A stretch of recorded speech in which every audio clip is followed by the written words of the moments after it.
Welcome, everybody, to the side stream here for the Autumn Doubles Championship. We are doing North America today. Southeast Asia was on Friday, followed by Europe and South America on Saturday, and now we are on Sunday doing North America. Hello, everybody. It's me, Sparky878. Joining me here on the desk yet again this weekend is Polymonto. Hello, Sparky. It's great to be back, and it's great to have some more esports content for you guys. This weekend has been crazy so far. We, of course, have had some massive upsets. I am, of course, one of the largest fans of EU esports. It was probably one of the most dramatic EU 2v2 brackets that I have seen in a very, very long time. And, I mean, if that's any telling sign, it looks like we have a weekend of a lot of upsets, Sparky.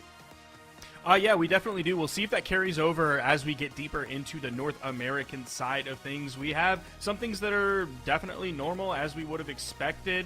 We have Anonymous Alex and his teammate Graveyard. They're in a top 8 qualifier match on the winner's side right now. That'll be interesting to see if they make it through the winner of, wow, Experience and Zen versus MegD and Wubs. It's wild to look at some of these sets that are happening in winners round 1 of top 32 because you have Experience and Zen, MegD, and Wubs. They're fighting. We know all of their names. And then you have like another set, no disrespect to these players, Anonymous Alex and Graveyard, and then Halo Prince 12 and Hexo.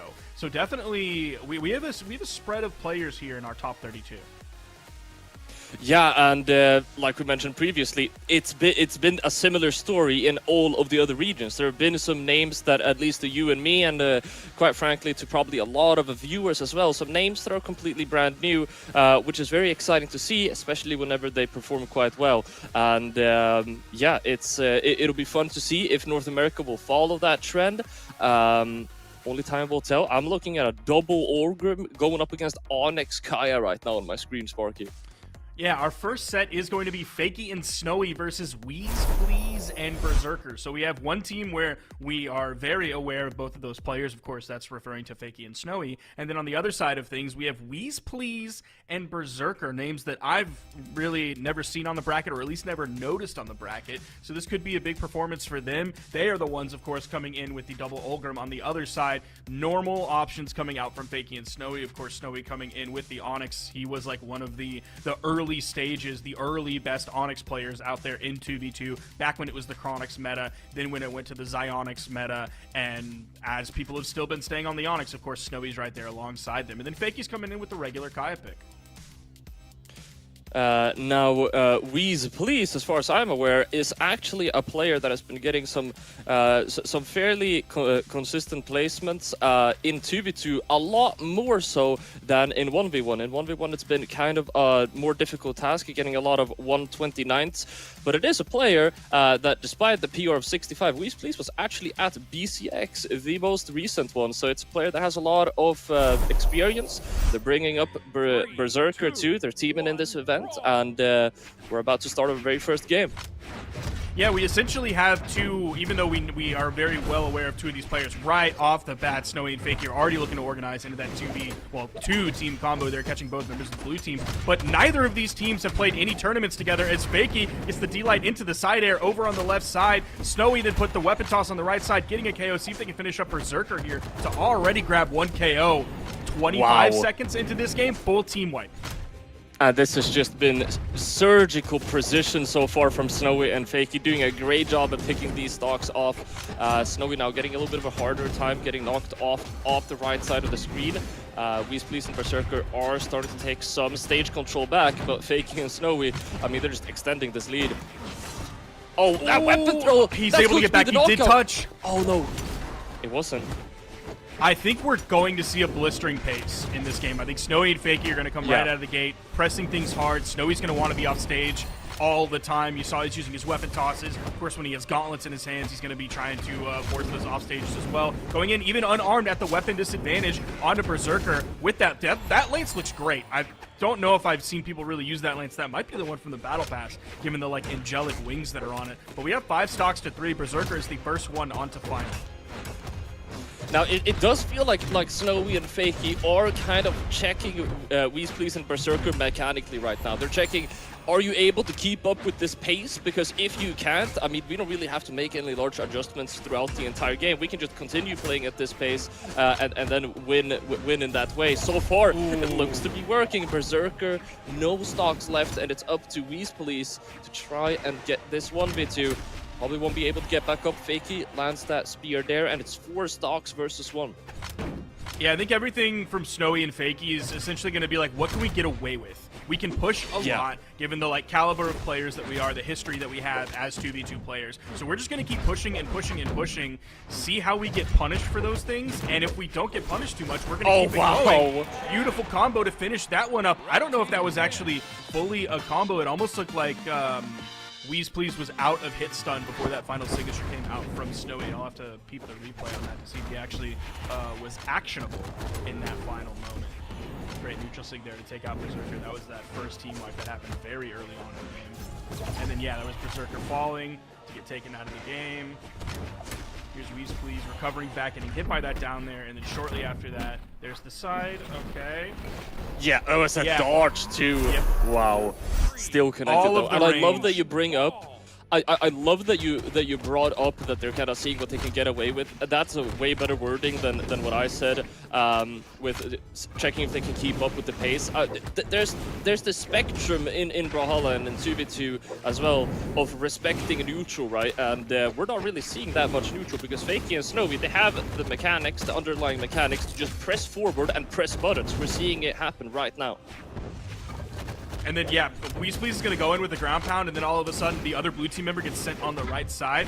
They were able to get back up on the main platform very quickly, given where the red team was, so they weren't able to push that off stage. Okay. Now we're seeing, I would definitely say that the red team is getting away with significantly less this game. Yeah. So they might have to change up the pacing just a little bit now that the blue team has started to adapt to this. Great neutral air. Oh, and a great ground pound there to follow up. They knew that the recovery was being charged from Berserker, and he was going to be able to get back. Red team's still technically in the lead because blue was not able to take out Fakey, but they did get Snowy very early on.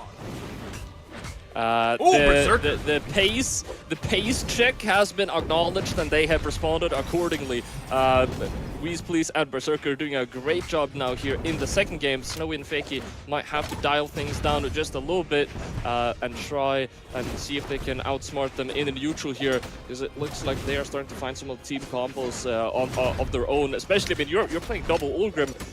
You only really need to try and take up more space in the stage, which they've done a wonderful job at so far.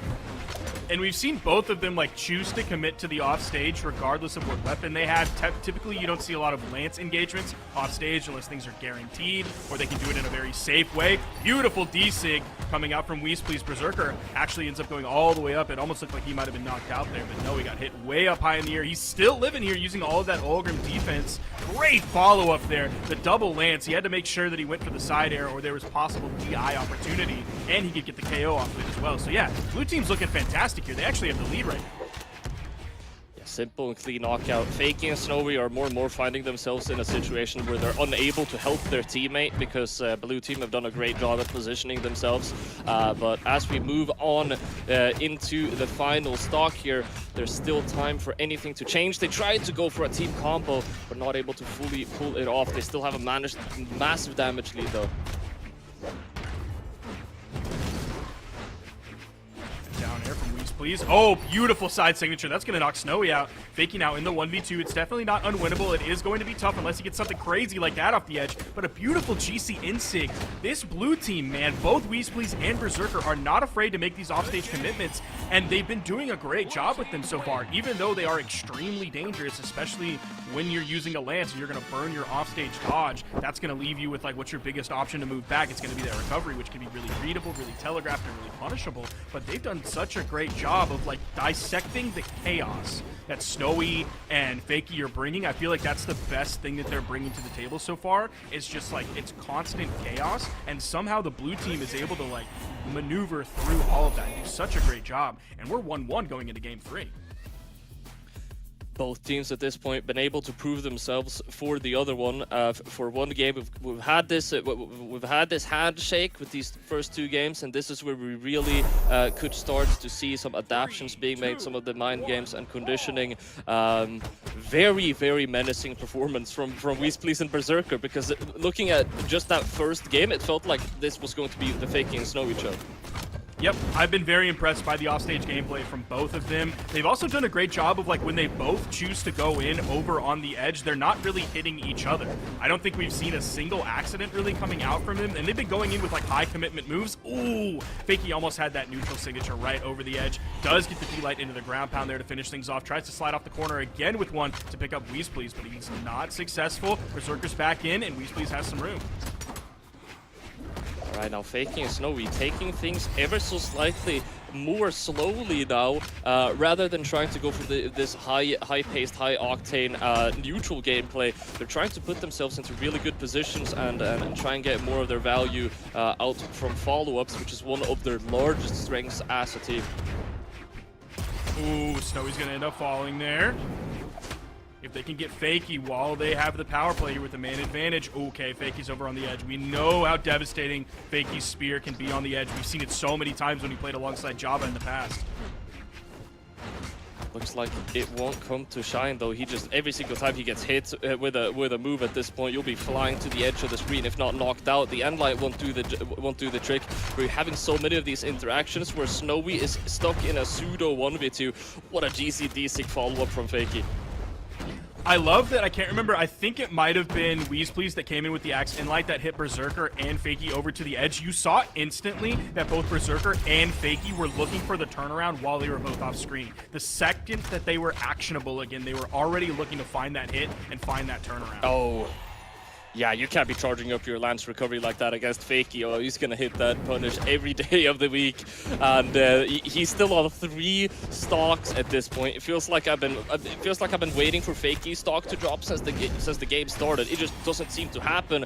But Berserker is finally able to get that off, but it could be too little too late. Snowy and Fakey have a pretty large lead. They need to start looking at if they can try and take Snowy down at this point. And I'm seeing perhaps a little bit of targeting coming out from Berserker. Oh no! WheezePlease, but a ground pound hits the teammate, and Fakey with a nair. Oh, the bounce off the stage! Berserker's still able to get back. He uses the chase dodge up, uses that weapon toss up now to put a wall between him and Fakey. That was like the first accident we saw. I mentioned that we really hadn't seen too many of them before. Fortunately, that was one of them. He even went down and almost got the successful save. Fortunately, the stage wasn't really playing with him there. If it would have been another stage that didn't have those narrow walls, he would have done it right into a straight up and down sidewall. Nice down air, gets the chase dodge, and there's the ground pound from Snowy. Red team wins.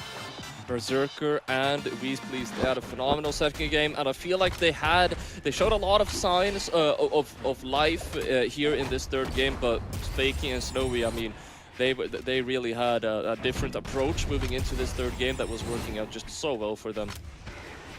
And one thing that Snowy did that was really fantastic is you can look on the replay that was just showing. It was 6 minutes and 12 seconds. Yes, Snowy was the first member of the red team to lose his first stock. Fakey was doing a great job surviving on that. But at 6:12, you can see Snowy's yellow.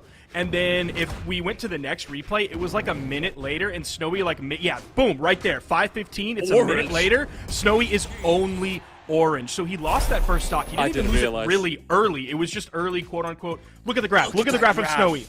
Look at the graph. Look at that graph. The second stock You're of right, Snowy, dude, he did not take damage on that second stock. It was crazy. That's the kind of stuff that you don't really realize whenever you're watching the game, but you definitely feel playing them. Why are we just unable to hit this player? And it makes a very large difference. A difference that was one of the contributing factors to the victory here. So Berserker and WheezePlease are definitely going to be on the lookout if they can start to break that invisible barrier that Snowy has started to build. GC D-Light into the down air, then another D-Light into the down air the other direction. Snowy with the in-light onto WheezePlease. Berserker low over on the wall. Beautiful. Can they get the full team wipe? Yes, they can. Super clean. We're kind of back to the pace of game 1 here. the GC side signature that Snowy threw out, if Fakey was just, if he moved 10 pixels to the left, he would have been caught in that too. The way that they move and attack with each other is absolutely phenomenal, and WheezePlease and Berserker are gonna have a really hard time, because whenever this, whenever they get started, they're so strong. Yeah, looking at the top right, like, okay, maybe they can get the KO onto Fakey, but, like, that could have been the story last game, and it took them a very long time to actually find that. There's a side air from Berserker. Ooh, he goes in maybe a little bit too risky at this point with that ground pound. He did a great job of, like, playing around the wall and not tunnel visioning back onto the stage and getting caught while he was moving back on, but... Okay, overtouching the wall. There's a down air, and WheezePlease is going to get caught. Okay. At least trading 1-for-1, but they're already behind, so these 1-for-1 trades are not effective. I mean, that ground pound, if anything, I think it's quite telling, because it was bordering intrusive thoughts, which whenever you're playing Olgrim, those intrusive thoughts, they can reward you a lot of the time.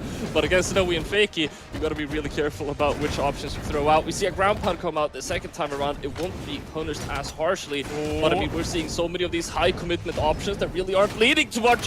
That one will hit though. How is Snowy still going? Yup. Yep, those are those offstage engagements that they really wanted to press on game one, and then now Blue Team was even more willing to go into it. The thumbs down coming out from WheezePlease in the in-game lobby as well. The cross thumbs down. Here we're gonna get to see a replay. All right, I'm not gonna try and toot my own horn, but in this last encounter, I mean, this is a lot of intrusive thoughts going on right here. Snowky and Fakey, as mentioned, they just dealt with it so well.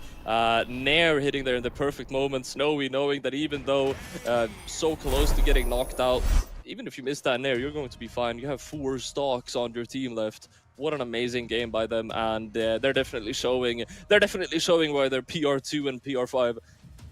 As a Lance player myself, there's like very few feelings that are worse than like when you're over on the edge, you charge up your recovery, it doesn't get interrupted, you get the full recovery, you get above your opponent thinking you're going to get out scot-free and get back onto the main platform, and they're like a gauntlet player or a hammer player, and they reach up with the nair or the recovery respectively and pull you back down, and all of a sudden you start that whole engagement all over again, back at disadvantage state, back in the scary mode, back where you're fearful for your life as a Lance player on the edge. And that's exactly what Snowy did that entire time. And yeah, like you can play Unga Bunga Olgrim and you can make that work. Hey, even in game one, you can make that work. But as the set goes on, they're going to start to see that coming. They're going to start to understand that. And when you have a matchup like on the edge of like Lance versus Gauntlets, that's going to favor the Gauntlets every time. So once you get past that like surprise stage, I'm going to go crazy, then you're really playing with fire. And so that will be WheezePlease and Berserker getting sent down to the eliminations side of the bracket, and Fakey and Snowy advancing further in the bracket. Now, we do have another set right up. It is going to be BalloonBoy and Hideway going up against Monihalla and their teammates. Would you like to do the honors of pronouncing it? I don't know how to say it in English. Oh, really? Very interesting. It's Aquatic. So it's like aqua, like water. Right, Aquatic. Yes, yeah. Yes, indeed. All right, tell us about these players, Sparky. We know Monihalla, one of the now kind of major Greatsword representatives from North America. He's coming in with the Amugi here. He was pretty quick to make the swap onto the Amugi once Amugi was like tournament legal. I'm sure he was running it in ranked before he was even tournament legal as well. We have seen him also like move off even in like the same set specifically of like, okay, the Amugi's not working, I'm gonna go back over to the Jae Yun, but that's normally in like ones. I don't really know what his choices are in twos, whether he just like kind of sticks with the Amugi all the way through, or if he sometimes goes back and leans on that Jae Yun. We'll see once we get into this set. As for Aquatic, I don't really know anything about Aquatic. This is basically a brand new name for me. I haven't really seen too much from Monihalla in 2v2s. It's only really been in 1v1s that we've started to notice him. So let me just like look up if they have much history together. Like he's PR 27 in 2v2s. Where is Aquatic? Aquatic I just is PR have to 90. say, Aquatic is in the clan and in I'm not sure if it's an org, but it's their team tag. Aquatic is in the clan Stay Hydrated Gamers, and if that isn't synergy, I don't know what is.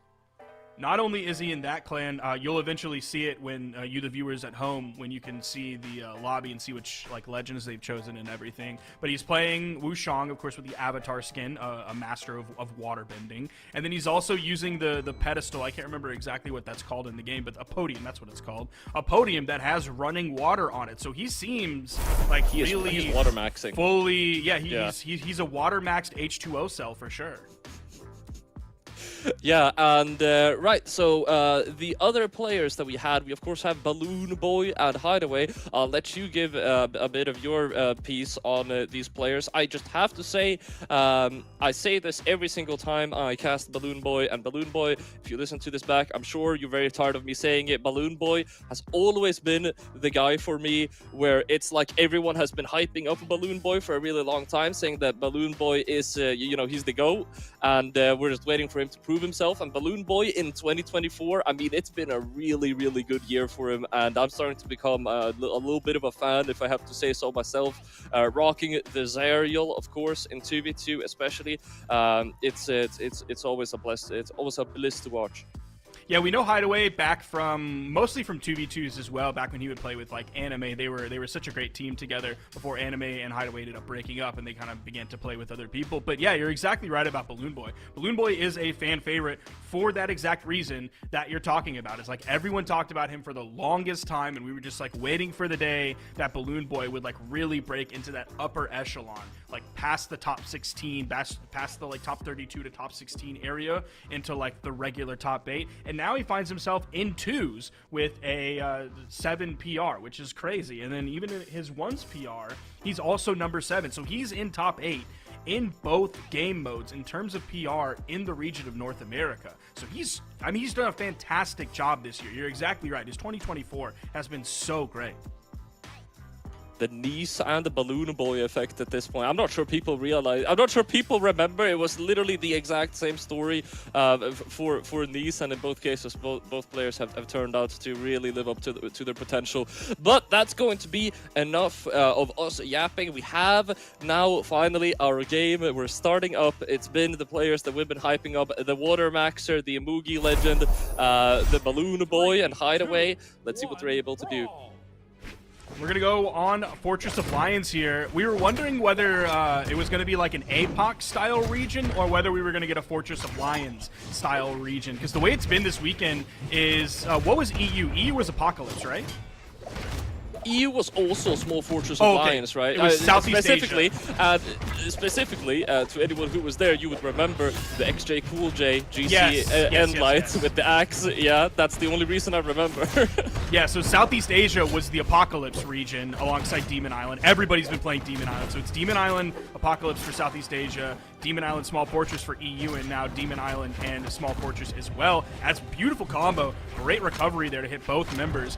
Nobody's been knocked out yet. I thought Red Team was going to get like double knocked out, wiped off the board at one moment. There's the side sig from Monihalla. See if he can get BalloonBoy here. Are we going to get the whole team wiped? Yes, sir. It's that beautiful down air from Aquatic. Both members of the Red Team try to provide a lot of coverage out there. They did a great job. And the way that they synergized their movement there, like if his teammate was just fast fell a little bit more, then he wouldn't have been able to go for that dare because it would have hit their teammates instead. But just the awareness and the hive mind that you have with your teammate to be able to synergize in those situations is what makes the difference, is what gets you the knockouts. And they are currently, Monihalla and Aquatic, in quite a strong lead here, might I add. BalloonBoy and Hideway down in red here on their second stock, and that's going to be an offstage encounter, which they win too. Yet another down air coming out from Aquatic. As Monihalla goes in, he'll go in deep. He's not afraid to lose that stock here because he's been around for a while and already taken some stocks. But the fact that Aquatic is there just like right behind him with the surgical down airs on that spear, and then he finds another KO right after that. So he's been doing a great job this game of like following Monihalla's lead and also taking the lead sometimes for himself. Oh, very nice ground pound coming in from BalloonBoy though. Almost, just barely not able to get that knockout though, as Monihalla and Aquatic are still looking not healthy, but they're looking solid here on their second stock. Side signature into Sayer coming out too. They're adding up this damage. Hideway and BalloonBoy, you can't be satisfied with basically what is trades at this point, because these stocks are going to go flying. Now, unfortunately, for the red team, Monihalla is going to end up knocking out his teammate there, but he already had a lot of damage on that stock, so he likely was going to get knocked out shortly anyway. Trying to juggle Hideway here with the spear recoveries. Aquatic can't quite get the KO off the top. Monihalla is going to fall. Aquatic going to have stage control, also going to have initial weapon control despite being at the man disadvantage. Since Hideway over to the left side, the weapon toss comes out. Hideway still going to be without a weapon as Aquatic takes the only spawn on the stage. BalloonBoy and Hideway doing a very good job at sustaining their stocks right now, playing this safely, but that Sair will find you. The second one will too, with a D-Light to back it up. And that is going to be Monihalla and Aquatic taking the first game. And Aquatic grabbed 5 of the knockouts that game. There was that first down air you saw. We're likely going to see one shortly after that. No, not just yet because he has the gauntlets, but there you see a recovery KO. There you see an almost attempted neutral sig KO. That was the friendly fire opportunity that we saw. Here comes Aquatic again. The side air, that's a KO. D-Light side air, another KO, an official double KO to win that game. So great work from Aquatic. Oh. Now, these are not the correct teams being shown right now, just in case anyone is confused. And it is not only the statistics that are having some technical difficulties. It appears that one of the players is as well, and we are waiting for that to be sorted very quickly before we will go on into our next game. Now, Sparky, there's a bit of a secret that I've been wanting to spill. Why is this game on the side stream? I know it, you know it, everybody knows it. It's because this is projected to probably be close to a 3-0. And it's always really fun to see some strong resistance when some of these teams just don't allow that to happen. We saw it last set, it went 1-3. There was potential for it to potentially go even deeper. And now they also are picking up the first game. I am kind of dreading the 3-1 result, Sparky. I know the 3-1 result is something that you've mentioned on stream as well. Are you I don't know which way you're expecting the 3-1 to go, because, I mean, Monihalla and Aquatic are looking really good. I'm already very impressed with the way Aquatic was playing, and I don't think it was like just the blue team playing bad or not necessarily playing to their potential. We may see here things changing going into game 2 now that we're again back on Demon Island like we've seen so many times. Monihalla and Aquatic are going to jump off real quick, so this is not an official game. Let's do some more analysis on the previous game. Like, Aquatic Spear was looking fantastic. He already, like, from game 1 made himself known in that game. He made his presence known, but also Monihalla did a great job as well. Even though it was Aquatic that picked up 5 KOs, Monihalla, like, I think he only did maybe 4 less or 4 more damage than his teammate. So they split the damage essentially right down the middle, and it was just Aquatic finding those KOs, especially with that spear, but he also found the side signature on the gauntlets as well. Now, so the quick reset does allow me to give some more context. The 3-1 Sparky, when the underdog takes the first game and then they get reverse 3-0'd. Yes. Because they have that surprise element, but then they just get adapted really, really hard. It's something that I definitely dread as a large believer in underdogs, as most people probably are. So one thing that we didn't get to see specifically from this team that we would expect is like the signature usage coming out. Okay, we're already seeing some of it coming out from specifically BalloonBoy. Because when you're playing Zariel, like, that's one of the things you do as that legend. Like you do it with Teska, that's one of the reasons to pick this legend. Not just because gauntlets, not because bow, but specifically the signature kit. Yes. Especially also in terms of follow-ups, right? You got that, you have that bow side signature off of some of the tosses that Hideway can give you, and it is we are seeing a severe lack of Zariel signatures, and it is something that they can implement to try and throw them off. I feel like we've already seen him use them more this game. Like, he's more comfortable here. The first KO they got onto Monihalla was a D-Sig right off the top. So now Hideway has fallen. It seemed like the blue team was going to have quite a bit of a lead there, but all of a sudden they really haven't. But they do have to look at Monihalla. The focus may need to be on Monihalla here, just bully him out of the game, put him on his final stock very quickly. Beautiful neutral sig coming out from Hideway. Hideway doing a really good job right now, and Hideway, he's crisp on it so far, connecting a lot of these hits. I'm seeing the risk of a little bit of a flow state getting built up here. Even with the save, I'm surprised he got the dodge in time to get through the cannon recovery. I thought that was perfectly going to KO him. If they went for that, if they were able to connect a team combo off stage there, would have lost my mind. But it turns out that they are indeed immortals after all. BalloonBoy over on the edge. Monihalla comes in with the axe in light. See if they can grab Hideway. Oh, that would have been great to get the KO because he was in sweat beads, jumping high above the stage. They could have caught him, sent him over to the edge, and he wouldn't have had enough. There's the team wipe. We keep going into this, like, blue team is in the lead because Monihalla is losing his stocks early, into all of a sudden red team turning up, and then they're back in the lead. Monihalla and Aquatic, they have that stock lead on behalf of Aquatic. Able to play slightly more aggressively now, of course, to be able to get down to their last stock together with their teammate. Monihalla not being all too careful right now. He's able to pick up some hits, but if he takes some risks, I mean, sometimes you gotta pay the price. Not able to connect the team combo, though. He's been blessed to have sustained this stock.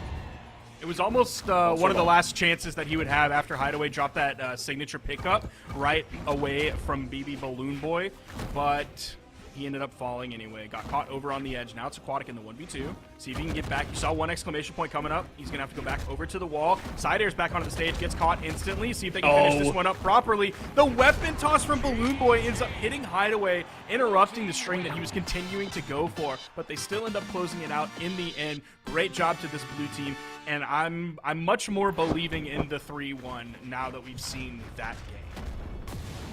The dreaded. Now I'm gonna be the average Twitter commenter. Actually, I want to see if the weapon throw actually mattered. I'm not sure if that Sair would have hit. It looked like we had a dodge in the very last moment. We will be able to see it, of course. Nair comes out, followed by the Dare, throws him off onto the side. Nair and I think the it would have dodge. hit. The Sair would not have hit. You think I think it would have hit? I mean, maybe dodge. Because he dodged. I have not played enough gauntlets to be able to confidently say maybe the timing would change it a little bit. It was quite an early dodge, so it's entirely possible. You're right. Yeah, I think it might have hit only because he dodged in the direction of this air, but you could easily be right. Yeah. He would have still dodged it regardless. Either way, we will never know, but we will know how this third game will go out as we continue on with the set. It's 1-1 on the board. Aquatic and Monihalla taking the most recent loss, but they look fairly unfazed. Already throwing BalloonBoy off stage, going for a GCD sig. BalloonBoy able to get a punish off of that, though. Ooh, there's the side six, sending BalloonBoy over to the edge. The down air from Monihalla. That is going to secure the KO. Red team with the lead, grabbing the first stock early on. Hideway left to fend for his own on the offstage. I love that Hideway doesn't shy away from fighting unarmed 1v2 offstage with barely any options left. And somehow he was not punished for it. It would take him another like 10 seconds to get knocked out. Monihalla still ended up finding that KO, and they were able to add up a solid amount of damage onto BalloonBoy, who's like almost on the border between orange and red. He does have to be very careful. He's almost like ending up the way Monihalla was in one of the previous games where he was the one losing his stocks early on. Ooh, there's D-Light into the neutral air punish. Great work from Hideway to grab that.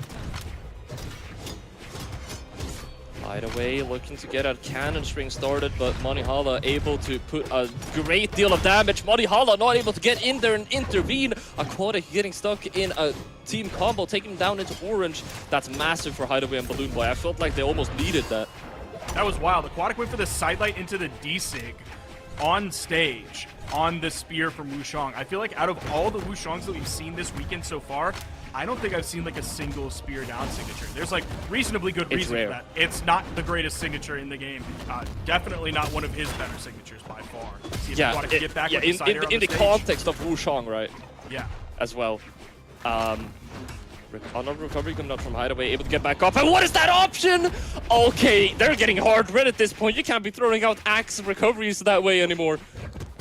Now, one thing that is going to be helpful for this red team is they both got knocked out at the same time, so they're both going to spawn in fresh at the exact same time as well, so no main advantage opportunities for the blue team. Hideway extremely hurt here. He's able to get through the landing ground pound from Monihalla. He's going to have the greatsword in his hand. I don't know if he's going to be looking to swap onto this axe. Yes. Oh, no, he's going to throw that away. He's choosing to go with the greatsword here to hopefully finish out this game.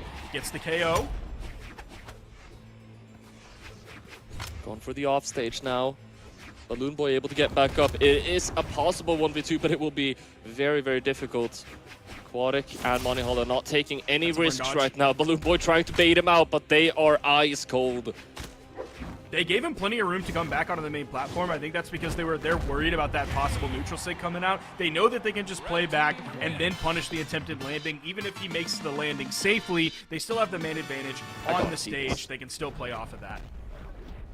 I gotta see this GC sidelight that Hideway was able to get at the very top. There is one tech that used to be so popular. I'm not sure if it actually got nerfed. Wait, we're able to see it right now. Yeah, he dodges the recovery and then leads into the GC sidelight. So clean. And I've been thinking about it recently. It used to be a really massive tech, very widely used, especially on sword. You jump, you spot dodge, in the very last frame you turn your dodge into a GC attack, which is a tech that we don't see as often anymore. I'm not sure if they actually nerfed it. It was quite a while ago. I'm talking simple era. I don't know what they would have done. What do you mean by nerfing it? What would they have done to I don't know. So you can't GC in like the last 3 frames of the spot dodge. I don't know. I just don't see it as much. Maybe it's not as viable in the current meta. I think it's actually probably easier now because they did something with GC windows that I think made it easier. I don't think they made it harder or more restrictive. I can't remember what it exactly was. They changed it like slightly.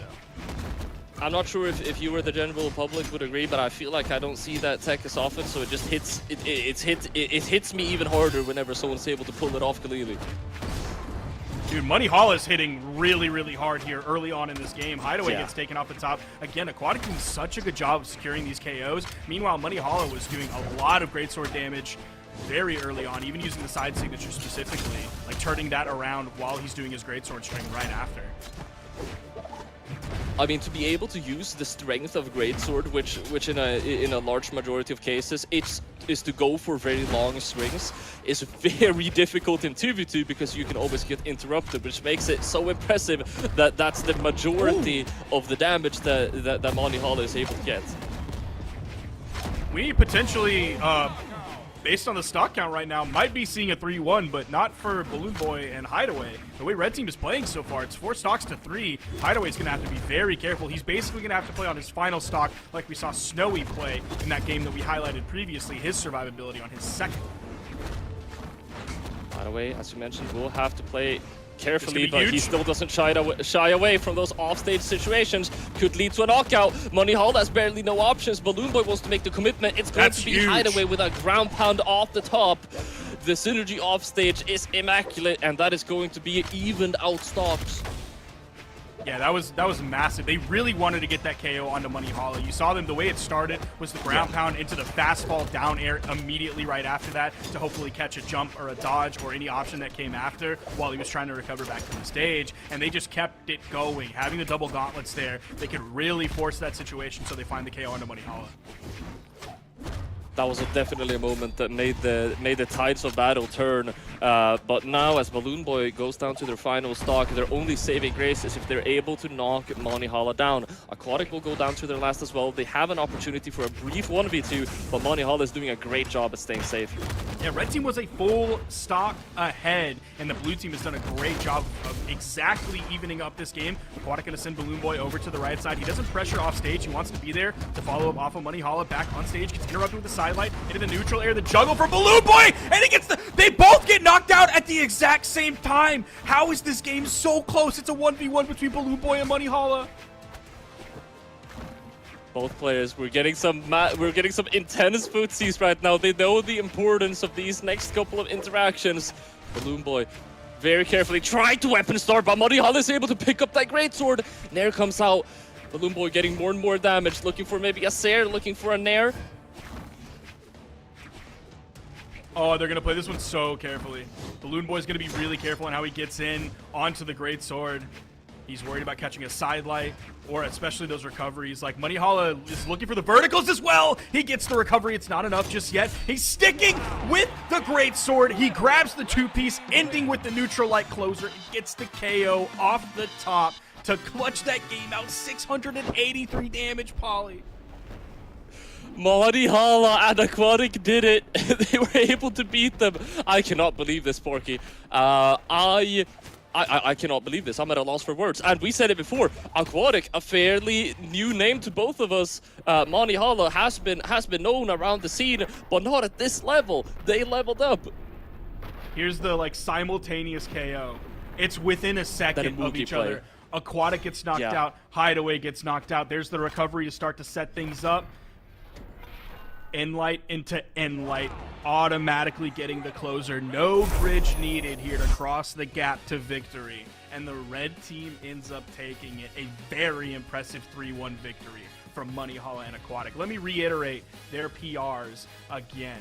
We have Aquatic at PR 90 and Monihalla coming in at PR 27 compared to BalloonBoy coming in at PR 7 and Hideway. I'm looking it up at PR 6! PR 6 and 7! That's what they did to PR 6 and 7. That was an unbelievable set. Now, I really wish. I remember maybe it was at the beginning of this year or last year, whenever we had the caster reaction replay to some of the plays. I wish we had that because I was jumping up and down in my chair, Sparky. I don't know if you were, but that was definitely something special. And make sure to stick around. We are going to be going to a very short break, but I'm certain we're going to have some more gameplay. We've said it before. It's been the weekend of large, massive upsets, and you definitely don't want to miss any upcoming action. So we will see you guys in just a moment.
What is up, Brawlhalla, and welcome back to the Autumn Doubles Championship. You're still watching the North American region, and we just came back from a very large upset in this bracket. My name is Polymonto, and I'm joined here with Sparky878. How are you doing? I'm doing great, man. We're moving on through this bracket. I'm really enjoying it so far. Already our first two sets were great, especially that last one that we just saw with Aquatic and Monihalla taking it 3-1 over BalloonBoy and Hideway. Aquatic and Monihalla are now in a top 8 qualifier on the winner's side. Would be a massive placement for them. There is one of these is not like the rest. I'm looking at Guchubu. Not the most prevalent 2v2 player in the room, of course. Simba and Lampy do have some more experience, a whole lot more experience actually. But Guchubu has been making massive waves in 2024 in the 1v1 side of the bracket.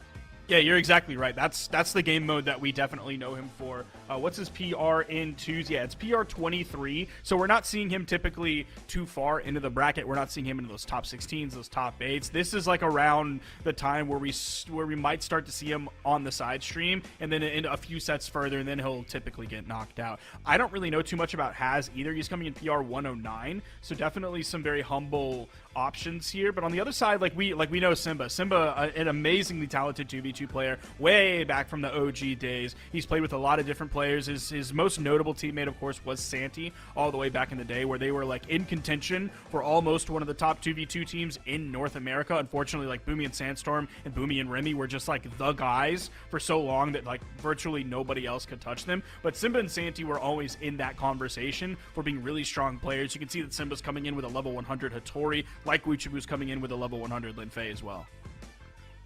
And I'm really happy you mentioned that, because yet again, Guchubu, one of the only Lin Fei players that has the confidence and the ability and just the ballsiness of playing Lin Fei in 2v2. I just have to mention this. This is really funny. We were doing a quick reset because we accidentally set up a 3v1 going against Lampy.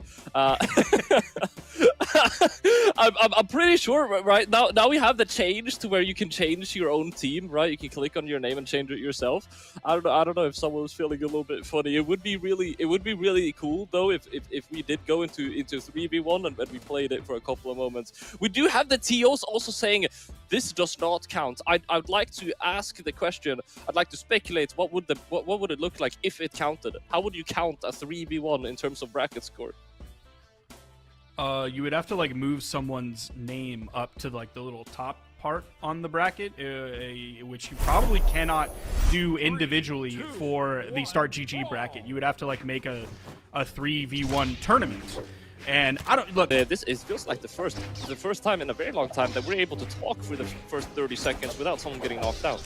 Yeah, and that could be partly due to the fact that like instead of having 3 axes or 3 lances on screen, we had 3 spears. And at one point where, well, we wouldn't have 3 swords, but we have 2 swords on the screen. There's a nice down air. Lampy ends up going real deep for that one as well. See if they can find the KO off the top. Simba, man, still not enough to KO. That's going to be the Kaya defense and the lower strength coming in for this Hattori pick. Both members of the blue team playing the Hattori. Nice dare coming out from Simba. Able to get back up with the recovery as well, dishing out some extra damage onto Guccibu. That's going to be the knockout. Simba, nice string to throw Guccibu off to the left side, and they are not able to touch him. Guccibu is able to get back up and hit some enemies on his way. That's going to be the knockout too. Yeah, this could potentially be really tough for Lampy and Simba. If the red team is able to like split the blue team up and play individually, then they could just let like Guccibu go crazy, take out his opponent, all of a sudden come over and help Hasz with his, or maybe Hasz can just hold on his own. Right, Hasz trying to keep center stage here is what I was going to say if he didn't just jump 14 times and go up and try and attack Lampy. Simba is able to get some revenge hits onto him, but there's not going to be any knockout yet. Yeah, I feel like we could potentially see some longer games here. Maybe that'll change as these teams start to adapt to one another. I feel like Guccibu's damage output is going to be solid. Maybe not as much as we're used to, given all of the other things that are coming out in this game that are just going to get in the way of him doing his long extended strings. Great interruption there from Hasz while Guccibu was caught in between both members of blue. I mean, I feel like there is definitely a mentality. This is my philosophy over the game. I feel like there is a kind of mentality where you're playing to not lose. You're not playing to win. You're playing to not lose. And it feels like to a certain extent, when we're having some of these slower games, we're not playing that much to win. We're playing to not lose, which is a solid approach. It's an approach that, well, if you don't lose, you're eventually going to win. So, but if we start playing slightly more aggressively, that could definitely change the pacing of the game. I think we also just, in the legend picks themselves, they're not playing legends that have that potential with their weapons to just delete you instantly. Like, Katars can be, but it's not like Axe, and it's definitely not like all the gauntlets that we've seen with the ability to just, like, get you over on the corner, nair ground pound, catch your dodge, there's the dare, and all of a sudden you get knocked out in early orange. I feel like that explosive potential isn't quite there. Yeah, Guccibu is really the only one who is on a legend right now that's able to pull something like that off. Able to pick up a dodge speed, and we could see the beginning of such gameplay, throwing Lampy all the way down into orange, but it could be too little too late. We're looking at 3 stocks versus 1 right now, as Simba and Lampy sword the gaming, double sword, before Simba threw that one away. Yeah, Simba did a great job of just completely soloing Hasz over on the left side and knocking him out, forcing Guccibu into this 1v2. And, like, yeah, Guccibu is a fantastic player, one of the best right now in North America, but that's in 1v1s. It's not in 2v2, and it's definitely not in 1v2. Simba throwing that Sair out onto Guccibu, still able to keep that stock though.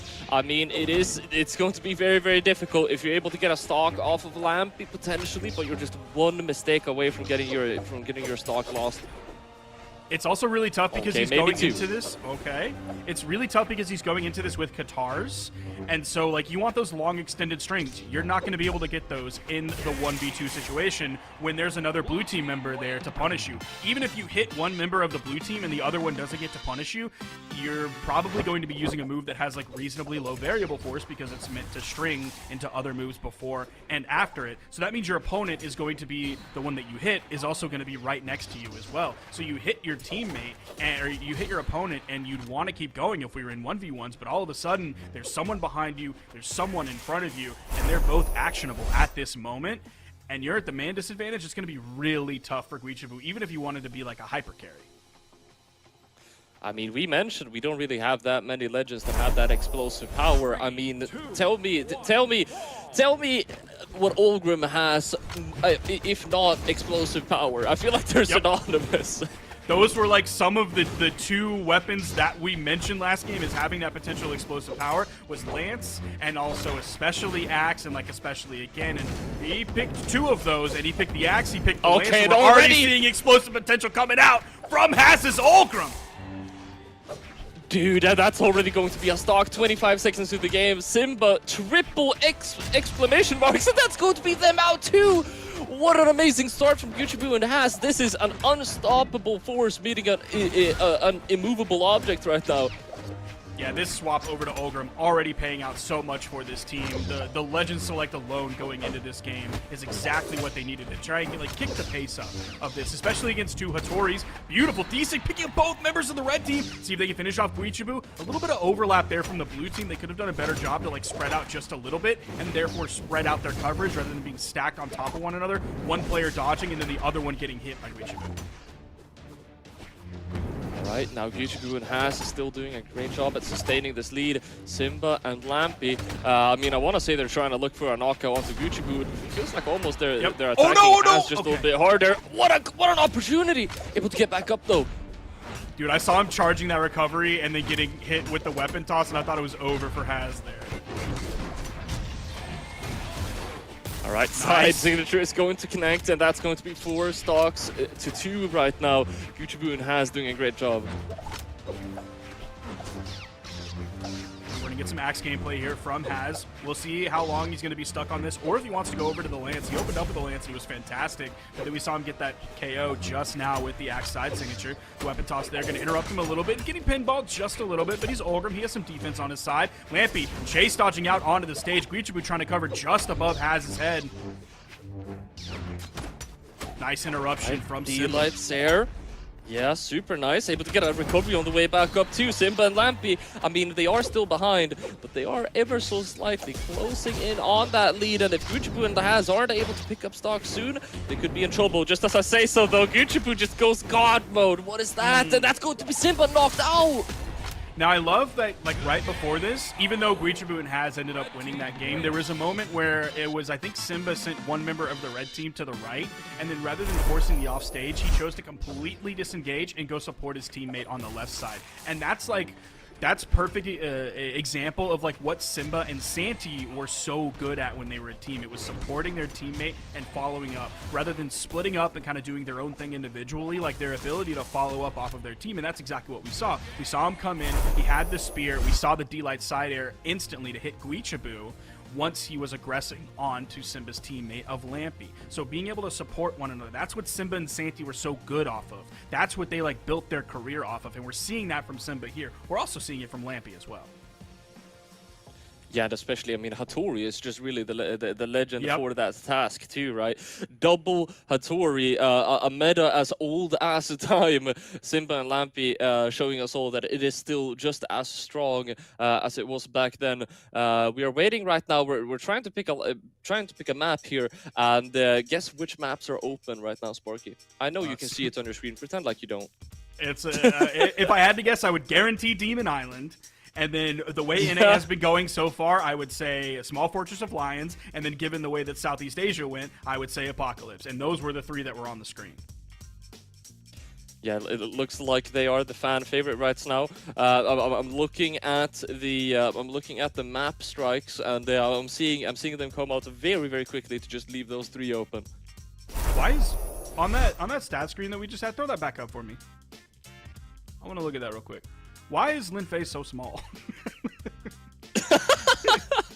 why is Hasz saying, "Don't talk to me or my daughter ever again"?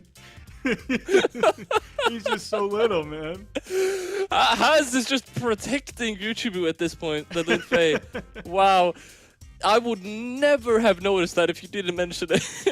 She's just so little. Okay. Okay, never mind. All right, the Rose. Okay. Oh God. All right. Attacking the 50-foot woman. We are getting into our 3rd game. Okay. Order has been restored, and we're gonna see if Guichibu is able to dish out that large damage as well. Because Guichibu at the end of last game, Guichibu was cooking. Definitely. And even at the start of the game, we saw him being able to do more of the things that we see him doing in ones. We're seeing some more of those strings come out. We're also seeing him utilize the signatures in his gameplay to find those stocks exactly when he needs to, which is another one of the reasons to play Lin Fei, is that very strong signature kit on the cannon and also on the guitars as well. There's the recovery. Simba taking a lot of damage early on in this game.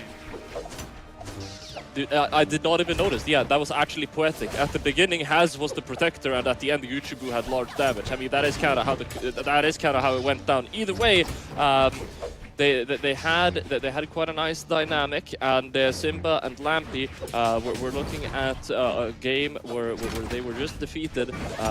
Any adaptations are very welcomed at this moment, as Hasz and Guccibu could be running away with a 2-1 lead. If not, we see the first axe Sair coming out. That could have potentially been really massive. Guccibu, unfortunately, not going to be interrupting their teammates. Nice. They saw what Guichibu was doing in that moment where he was just like throwing out signatures or throwing out like KO combo starters, one direction then the other, one direction then the other. They didn't push into that. They just let him keep doing his thing. And then one of the blue team members, I can't remember which one, came in and just got the perfectly timed D-Light recovery to take off Guichibu's first stock. And now the blue team is in the lead. All right. In a lead indeed, and Guccibu and Hasz, they're going to have to try and find the knockouts quickly. We're seeing so many attacks coming out from Hasz, but I mean, knocking out with Axe is really easy until you really need a knockout. I mean, we're seeing a lot of attacks that are close to knocking out, but just aren't. Yeah, we're getting to that territory where it's like D-Light is almost the knockout option if we're looking at Lampy's stock right now. Hopefully he can, okay, there's the side air. Even an in-light would have done it from the middle of the stage. Now they can turn Simba from orange to red very quickly, like you just pointed out. Hasz is just going to end up was popping floating off there. Yeah, he was really trying to put out that pressure onto Simba. He wasn't able to do too much of it there while Lampy was coming back in. Great follow-up there, but a beautiful neutral signature from Simba. He's looking to get the KO on the edge over here, pushing with the down air and then the neutral air to send Guichibu away. Perfect rotation over from Lampy. Oh, the dodge comes through at the perfect time to get through Simba's down air. Simba and Lampy looking for a knockout at this point. Sword Dare comes out, and a second one is going to do the job. Hasz losing their second stock. The second stock has had the damage dealt to damage taken ratio was insane. Red team's done a great job of evening this one up. You saw like Guichibu immediately retreat over to that left sidewall and then throw out a neutral signature there because it's so long. There's so many active frames on it that he could just like sit there with hitboxes above him while Hasz was spawning back in after getting knocked out. It's like he'd had so much time to get back in where Guichibu didn't have to fight two people. Oh, Guccibu trying to go for that read. Super large commitment. Lampy should have gotten a knockout there, but that's one of the benefits of playing 2v2. Your teammate can support you, and Guccibu, what is that? Dude, the offstage he's going crazy. The Nair is going to get the knockout. They're going crazy, and they're going into the 2v2 combo as well. But unfortunately, we see some friendly fire. That first KO happened, and then it's like they didn't know what to do after that with that 2v1 on the opponent. Unfortunately, they weren't able to really organize on that. And yeah, Hasz ended up hitting Guichibu with the neutral signature, splitting up the red team, kind of forcing the outcome that we just saw where Hasz got taken out on the left side while the red team was trying to regroup with each other after that neutral signature. Guccibu trying to land right now against Lampy and Simba. Both of them are just naring away, and you're getting stuck in a jungle of sword attacks right now. Now they both have sword. Of course, they're both playing Hattori, so there is the potential for DI if they're not extremely creative with their combos. They may not be focusing on trying to force that 2v1 combo against Guichibu and just add up the damage. There's a D-Light into the neutral signature to get the KO there, and Simba and Lampy take that game. That is going to be 2-1 on the board as they are able to close that one out. Simba with 5 knockouts, but Lampy with ever so slightly more damage. Now, one thing that is tough for this blue team is because they're playing lower strength legends and they're like looking at their weapons. Like they have sword and they have spear, which don't hit the hardest even beyond the stats of the legend themselves. They're having to do a lot of damage to get the KOs here. Look at Lin Fei. Look at Lin Fei. It's just so in case little. anyone was wondering why I'm laughing. Dude, the casting was so difficult because for like 4 different occasions, I broke down laughing because I thought about Lin Fei being small again. I don't know why that's so funny to me. All right. Okay, we're being a little bit silly. We actually saw some other maps being left open. We saw Miami Dome being left open this time around, but it will not be... We are going Miami Dome? Yeah, maybe we're going to Miami Dome. All right. We are going to Miami Dome. I really thought they picked Demon Island for some reason, but you're correct. We're going to the home of ramen and noodles. Yeah, this is where ramen noodles were invented. Contrary to popular belief, it was in Miami, Florida. in 2093. I don't know what that's the Yeet album. I don't know what year this is. I did not know that, but now I do. All right, Guccibu. No options left, able to get back down though. Simba and Lampy, I feel already here in the very first interactions, maybe a little bit more 1v1 focused. Yeah, I think. Oh, dude, was that an orange KO with spear from Hasz that early into the game? That could be really scary for the blue team, not just because they're losing a stock. Less than like maybe 30 seconds into the game, but because like it takes a lot of damage for this blue team to find these KOs, meaning it also takes a long time for them to find these KOs as well. So the fact that that one was so early for red, this could be brutal. There's the side sync from the middle of the stage, keeping up pretty decent pace here. It's actually, the blue team is in the lead given the fact that Simba has taken next to no damage. Like he's in the middle of orange compared to Guichibu, who just got knocked out very much in the red. Oh, is Hasz gonna do it again? Any lesson I've learned? Oh no.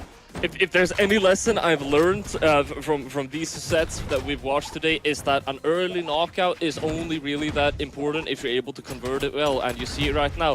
Lampy and Simba, I mean, we're seeing the start of what could be a lead for them if Lampy is able to cling onto the stock.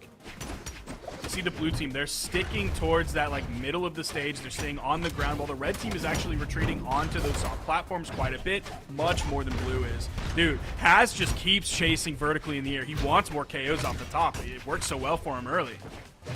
Yeah, you see also Hasz deliberately sticking to the spear. Definitely self-conscious about what they're trying to pull off here. They still haven't KO'd Simba yet. I don't know how he's been avoiding so much damage, because yeah, he's pretty deep in the red, but we're more than 2 minutes into the game, so the damage that he's taken has not been very much, and it's been spread out over a long time. Unfortunately, Lampy is going to be forced on the final stock. That gave red team the room to just kind of move over, put a lot of pressure on Simba, and get him out. I said it last stock. We saw what could have been the start of a lead for Lampy and Simba. All they need now is 2 knockouts, and that is basically a fairly stable lead. If only Lampy is able to stay fairly safe. Guccibu, what an amazing interrupt with that recovery. Even though you're hitting your teammate, I mean, that's just so massive. It was going to be a GCD light into the recovery coming out from the spear, which definitely would have KO'd. And so since Guichibu was going to hit his own teammate with his recovery, he was going to do less force, less damage. So there was at least the potential for it not to KO, and that's exactly what happened. It didn't KO. Now at this very moment, we're basically evened out. Hasz down on his last stock together with Lampy, and we definitely see Hasz using some more caution in his movement, trying to play a little bit more from behind with his axe, trying to get any free hits whenever they're presented.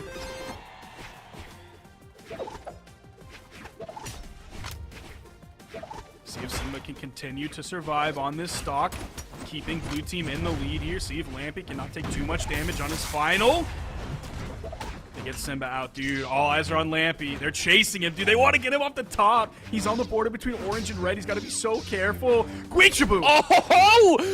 Gooey, okay, going all the way up to the top. It's not only Hasz that's looking for some early vertical knockout potential. Guccibu also trying to go for something massive. It won't be rewarded with a knockout though, but Lampy is all the way down into red. These knockouts are close. Ooh, Lampy's out of there. Let's see what Simba can do. He's even in damage. He picked up both members of that red team with the second swipe, but they're going to be ready for it. There's the side sig. He was even moved over to the right side based on where they started picking up that combo. Fantastic victory there for Guichibu and Hasz. Very, very nice, and it is exactly what they needed. Guccibu coming in absolute clutch, almost 600 damage with 5 knockouts. This was definitely a very nice game for them. And I do want to mention Lampy immediately striking Miami Dome. There is something about this stage. There's something about the verticality that just works for Guccibu and Hasz. They took away everything with more than one soft platform, leaving up APOC, Small Fortress of Lions, and Suzaku Castle. No shot. We are? Oh, dude, there's no way we're getting a Game 5 Suzaku Castle right now. All right. I mean, it is Guichibu and a Bryn. I feel like it does make sense. Guichibu, I think he will thrive in these close encounters, in this chaotic shuffle. And the Hasz, I mean, you got spear, you got the dishwasher spear down signature, you got axe. So we definitely have a good game in front of us. Yeah, I don't know, man. I think this definitely favors the red team by far in terms of like their coverage with signatures, their stronger KO potential. It's also gonna like let blue team KO a little bit earlier, but I feel like it really lets the red team KO quite a bit earlier. I think this definitely favors them. Ooh, Simba was looking for it off the top. Couldn't quite get it. All right.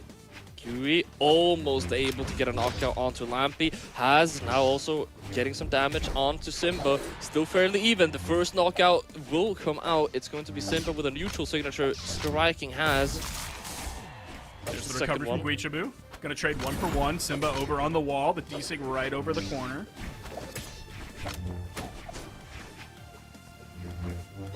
Right. Gui and Simba, only two players right now that are still on their first stock. We see a little bit of a team combo setup.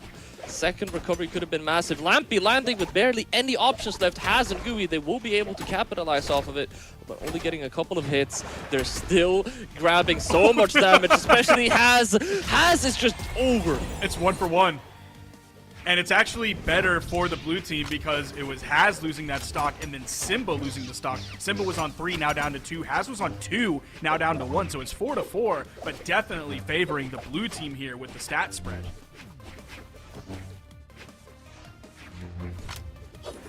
Four stocks against 4, but I mean, if you take a look at the stocks, well, now that's 3-4. So never mind, never mind on that train of thought.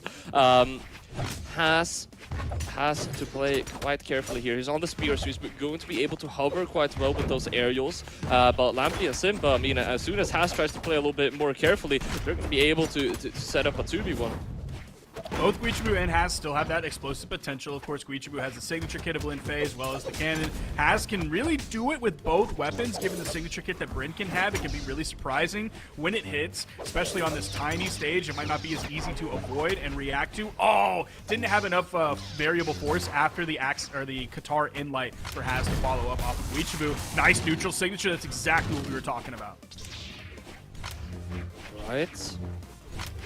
3 stocks against 3 right now. Gui and Hasz both so damaged at this point. Simba and Lampy only one true combo away from changing this game. Oh, dude, Lampy, you just gave him the chase dodge. The ground pound that he pulled out of into the neutral air. Oh, man, Guichibu, he ended up falling like right after that. They still got the KO, but Lampy just ended up saving Guichibu. Okay. Able to get back to the stage, but only for a moment. You get knocked up into the air yet again. Hasz and Gui getting some nice anti-air damage. It could be too little too late at this point. Lampy trying to catch this landing off of Gui. Won't be able to, though. Blue team gets Hasz out. Ooh, Simba starting to take some damage. We are in game 5 here, winner. This is going to move on.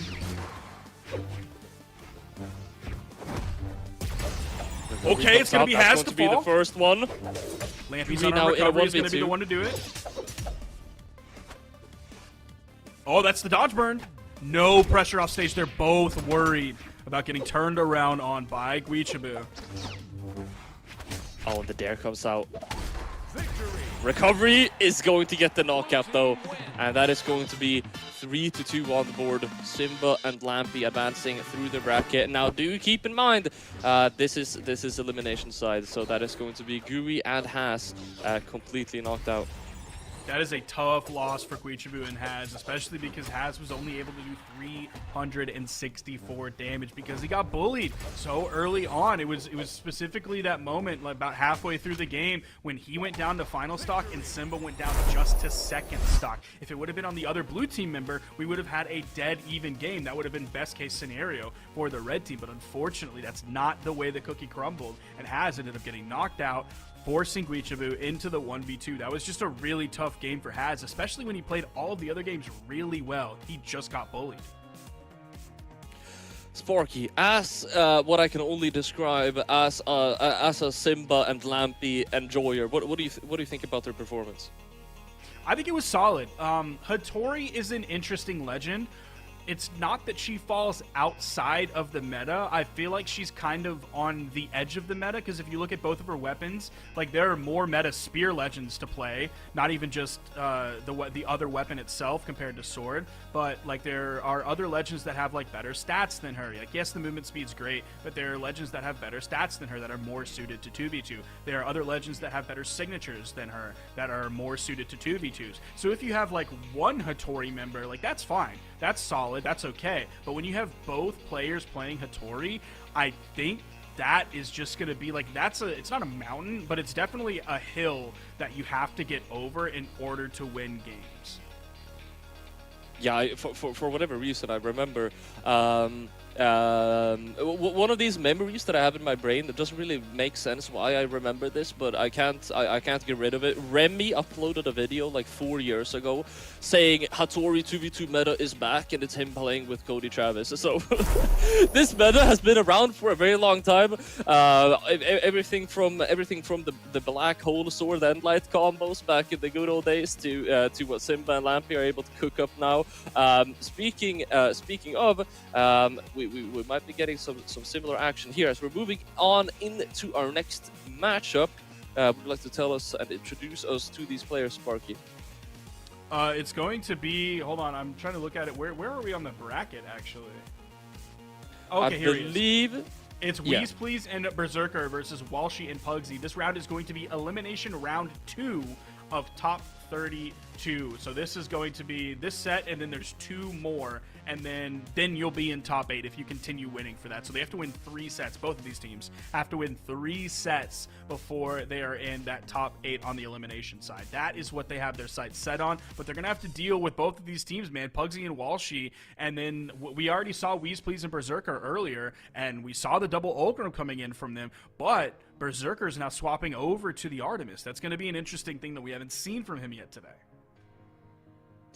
Yeah, they're definitely getting a completely different pace moving into this. Now we just have to put this into context, right? And there might have been people that weren't around for that set.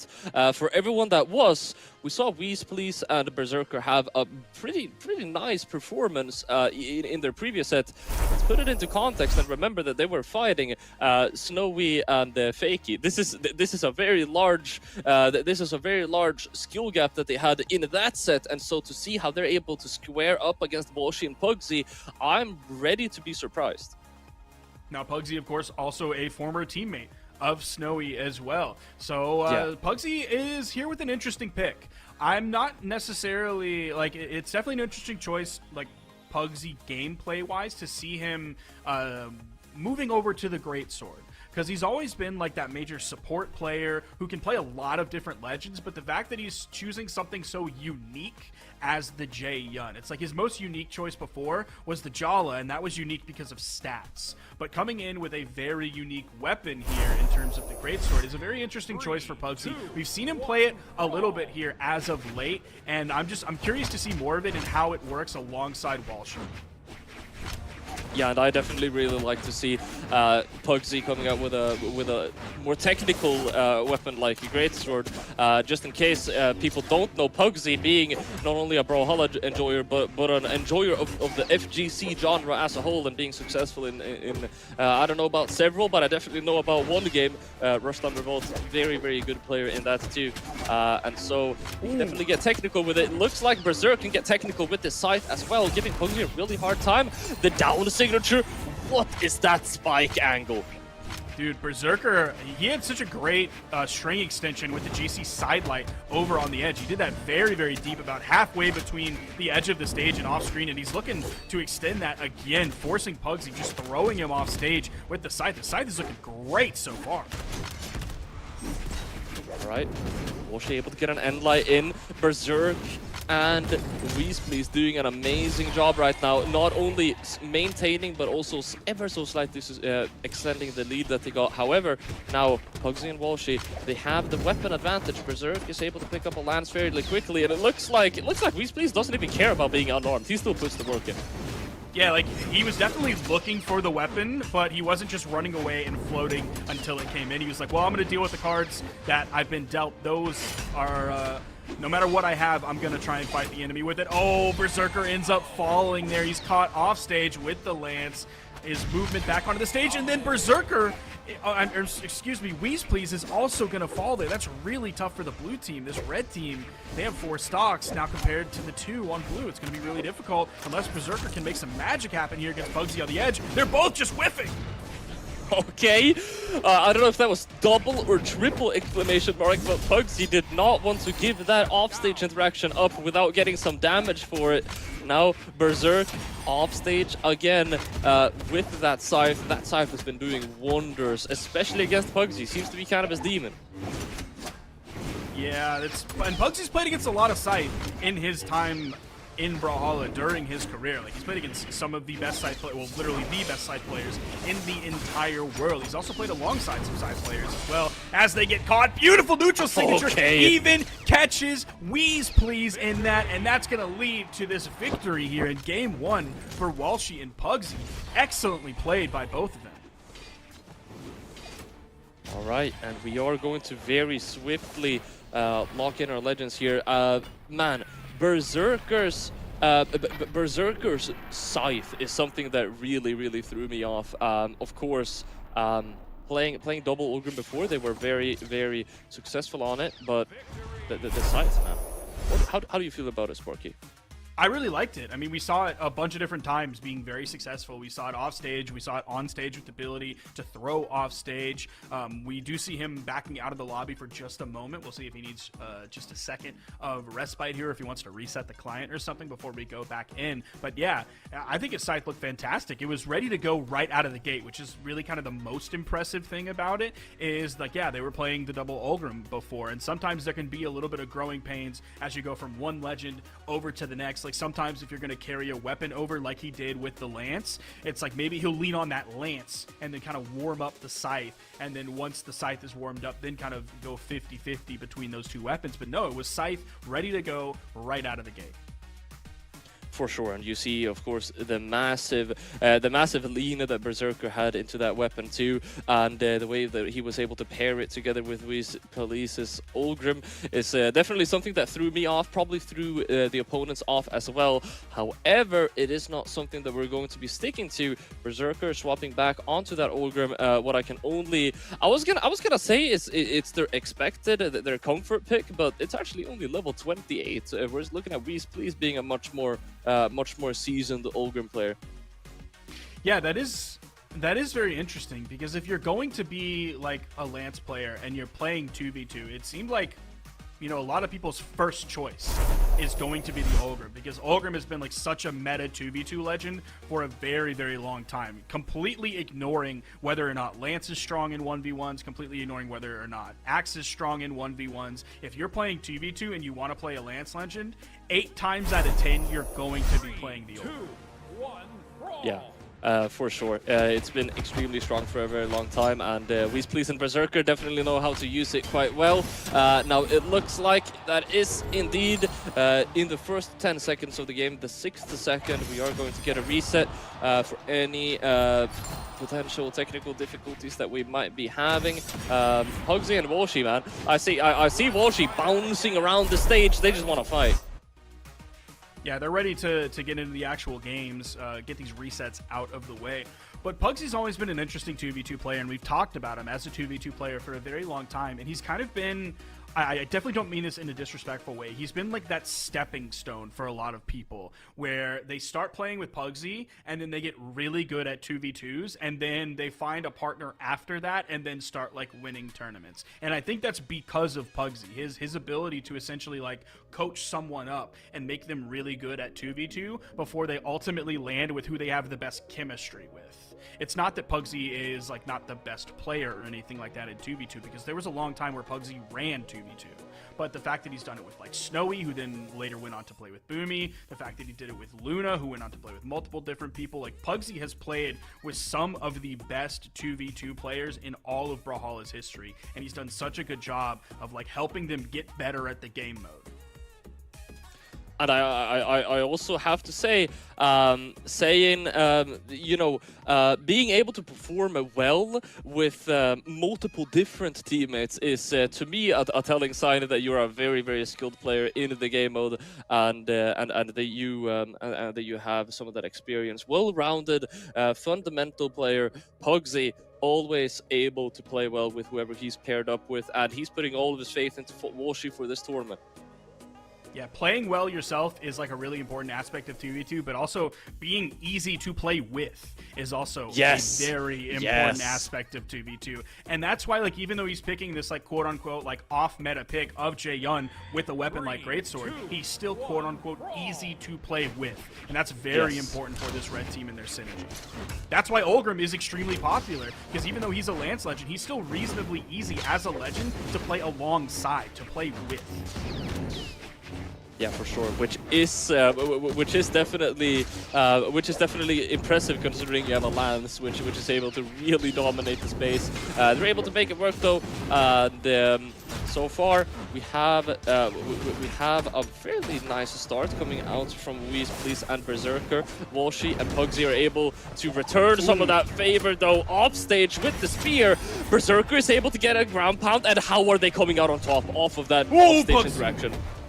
Dude, Pugsy fading away to get away from that ground pound from Berserker. We know that WheezePlease and Berserker are not afraid to go in with high commitment moves like the ground pound. It's going to be a 1-for-1 trade there after the 1-for-1 trade that happened earlier, and we are back to a completely even game from these teams. That offstage, man, it had my heart pumping. It felt like they had way more jumps than they had any business having offstage. We're back though, completely evened out game right now. We're seeing a lot of trades back and forth, and this game, Pugsy, dude, I thought just that was going for gonna a KO. massive commitment. He was so high when he hit that GC instinct. I thought that was going to be a KO off the top, but that is 100% the defense of Olgrim coming into play here. This is so fast. I mean, this is such a large difference than our very last game that we had. You can definitely tell that these guys had to wait to be able to play again because they're compensating. Great side take that's going to pick up one, see if they can clean up Pugsy here and bring us back yet again to an even game. He's in the orange, so he's not in KO damage just yet. The axe recovery is going to send him off screen. Now he's in the red. They could get a KO here with a well-placed Olgrim signature. WheezePlease is just completely disengaging from Pugsy and going to put pressure onto Walshy, given that he's the only one on the red team on the final stock.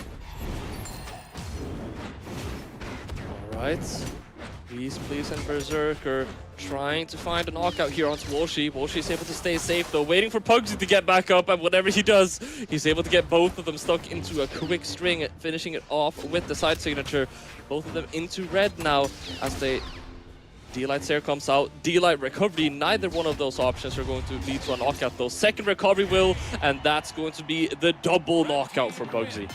Yeah, Pugsy was there to clean that one up. You saw it start where they both hit their KO combos. Pugsy hit the D-Light recovery. I believe Walshy hit the D-Light Stare on the spear. And they needed just like one more. Then Pugsy followed up with the finishing the juggle with the recovery for the KO. And then the other blue team member came over. There was the D-Light recovery from Pugsy to pick up the KO there as well. The damage, definitely the majority of it was done by Pugsy, 669 to like 425. But they split the KOs right down the middle as well. So they did a great job of sharing the responsibilities between the team.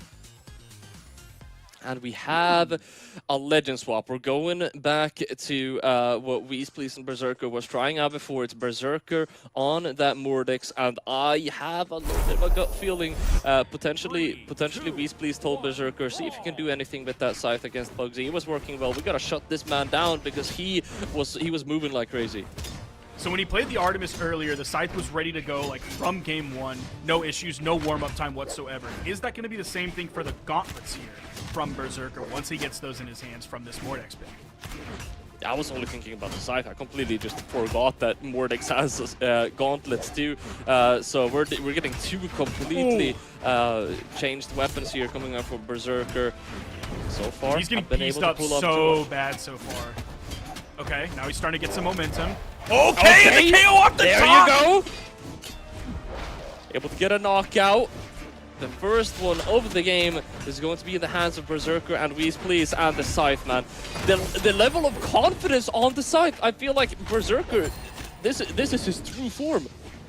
It started off looking actually kind of rough. Like, he would throw out a move, whiff, and get hit. Throw out a move, whiff, and get hit. Throw out a move, whiff, and get hit. Then all of a sudden, he completely turned the momentum around with the, like, standard neutral light nair there, and then ending with the GC Insig onto Walshy over on the right side. And then over on the left, he did a great job putting work onto Pugsy as well. So, yeah, man, he's ready to go with it. Now he has the gauntlets, which is what I was specifically looking for. There's the recovery. Unfortunately, it's going to hit his teammate and get the KO onto his teammate. There's the side air. He's going to fall, be put on a final stock. This could be a little bit dire for this blue team, given that Berserker is on final. I mean, you might call that whiffs, but you know, throwing out a couple of moves and then following them immediately with a whiff, with a missed attack could be the side. You know, trying to find a little bit of a groove. Side classic. It's a side classic. You're trying to find a groove. You're trying to charge up some chi, charge up some mana, but it looks like that offstage interaction is going to be the end. And ground pound to finish it off. That's going to be a stern 3-0 for Walshy and Pugsy. Dude, they only had to do 791 damage, so almost 800 damage was all it took for Pugsy and Walshy to tear apart WheezePlease and Berserker that game. Pugsy did 500 again. Wait, that was Accident City. Yeah. That was Pugsy and Walshy only got 3 KOs total, brother. The other 3 came from accidents from WheezePlease and Berserker. It's like they tried to go with the pace that was kind of working for them a little bit in like game 2 and maybe game 3, I can't remember exactly, against Snowy and Fakey earlier, but then all of a sudden like Pugsy and Walshy just weren't having it, and they ended up doing a lot of overlap on their team as well. That was a very rough game for WheezePlease and Berserker for a lot of different reasons. Still, WheezePlease and Berserker, this set, while not going as intended, I will forever look back fondly on their set against Fakey and Snowy. That was really a sight to behold. But Walshy and Pugsy, as you mentioned, the Berserker WheezePlease, they were trying to play a little bit more high octane, trying to do kind of the pace check and keeping up with the pace that Job and Fakey were. But Walshy and Pugsy, man, their approach, their methodical, you know, surgical precision, they just tore that apart. Yeah, I was liking the J-Yun coming out from Pugsy. The way Pugsy plays is he'll just like, he hits this wavelength and then it's not like it feels like he's doing nothing at all, but his ability to just kind of like go around and do things under the radar, whether it's like starting the things that his teammate can follow up on, whether it's following up on his team, whether it's just like playing good neutral, whether it's like confirming edge guards, whether it's setting up the edge guard to then be confirmed.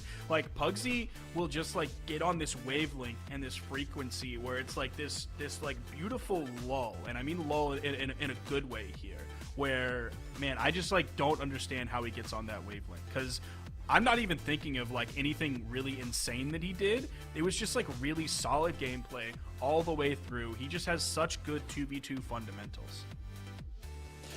Yeah, and it is definitely very, very fun to see. We are going to be able to follow them later on in the bracket as well. But before we get that, we're going to get that probably on the second block of commentary. We have our next game cooking up here in the lobby. It is going to be actually 2 familiar names and 1 name that you actually spoke about prior, Simba and Lampy, which we've seen before, going up against Anime Fan and Flower. Yeah. I mean, I feel like I haven't seen a Flower game in a long time. It's like he had that like big performance at like... Okay, Mr. Mainstream, I'll have you know, Flower has been here on the side stream in the trenches, putting in the work and putting in the hours. He's been performing well. I swear, maybe not top 8. Okay, maybe not top 8, but I've seen Flower on numerous occasions here. Hold on. Let's look at Flower intos. Am I tripping? Maybe a little bit more in 1v1. He's but, PR. I mean, no disrespect. He's PR 50 in 2v2s, which yes, means that he's not making it even onto side stream that often. Let's look at him in 1v1s. I mean, Lampy's PR 56. That's 6 PRs higher. What you got to say about Lampy? Yeah, Flower's like PR 22. So, like, he's making it onto side stream sometimes, but I need you to get off of this. I don't know what horse you're riding right now, but it seems like you're the one who is putting this rift between side stream and mainstream that does not exist. Yeah, You're the one it's right. pitting It's two true. baddies against each other. I don't know why we need to pit two baddies against each other. Either way, there's one thing I want to mention. I said this last time I casted Anime Fan as well. Last season, I've never seen someone grind 1v1 as much as Anime Fan did. Now, that's not 100% true, but I mean, he's up there. I know that you also checked the ranked leaderboards a good bit, Sparky.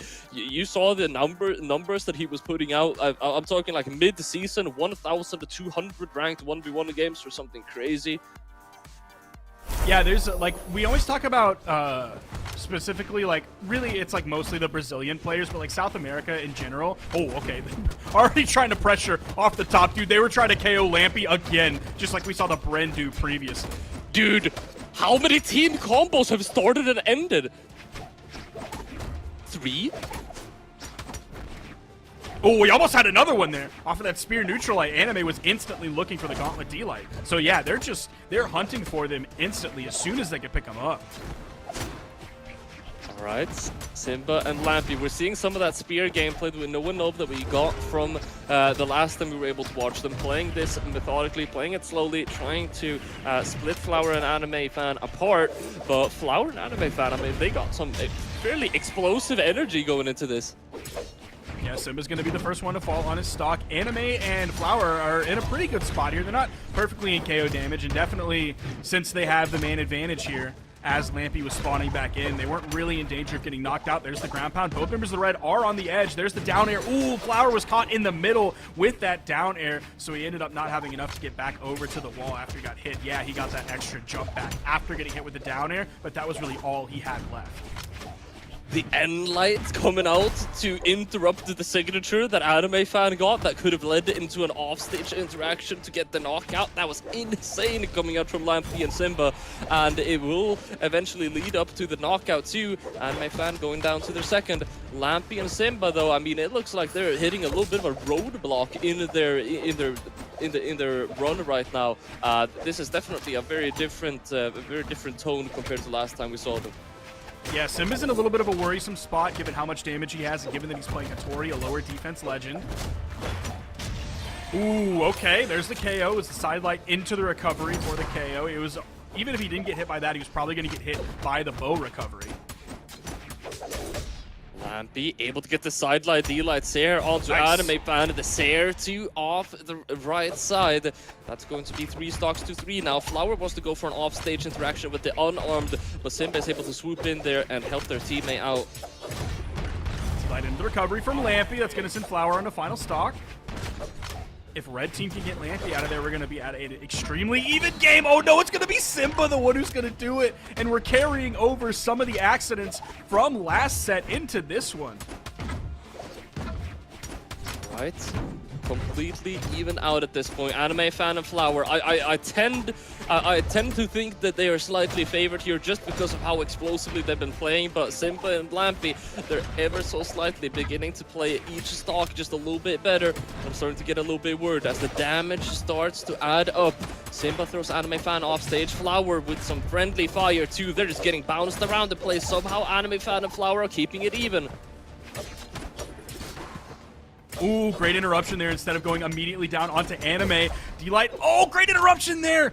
Major interruptions coming from both teams, kind of saving their teammate.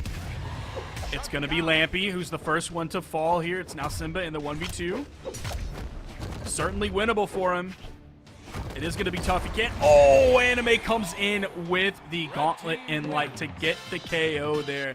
The problem with like having Sword in those moments is like you can't rely on the D-Light recovery because you're going to be stuck in that combo for so long. So you can really rely on Sairs. That's kind of it. You have to go for like the second half of the KO combo rather than the setup option because you can't be stuck in a combo for that long or else you're going to get punished. And especially when you're that red, it's probably going to be a KO punish as well. Now, there is one thing I was thinking of. We saw Anime Fan taking almost 650 damage while still, of course, not being fully knocked out of the game. And I thought, how curious. We've seen so many Onyx players that are able to tank so well. It's almost like he has 8 base defense. I keep forgetting this about Onyx for some reason. Yeah, there's like a lot of reasons that people are still playing Onyx. Gauntlets are still a very strong weapon in 2v2. Cannon can be really good in 2v2 as well. Obviously, the defense as well. Dude, the vertical KOs that have been happening in sets, or at least the attempts that have been happening in sets that have Lampy in them. This time it wasn't Lampy going to be taken off the top. I think it was Simba pressuring Flower, I believe. But man, dude, the vertical KOs early in the game from sets that have Lampy in them and have Simba in them have been crazy so far. Oh. Flower, what a beautiful conversion. The target swaps have been crazy on the bow so far, at least in this very first stock. GC side signature comes out, and Anime Fan is able to support their teammate. Ground Pound will be hitting their teammate, though. They're able to get back out of that scot-free, though. Neutral air from Simba. The juggle attempt on a Flower. No, he completely defeats it with the spear neutral air and is now reversed. The juggle attempt now pressuring Lampy. GC Insig gets the KO. Going to be the second one, but Anime Fan with an offstage, with potential to go for an offstage play. Lampy's heart definitely beating 3 or 4 times extra.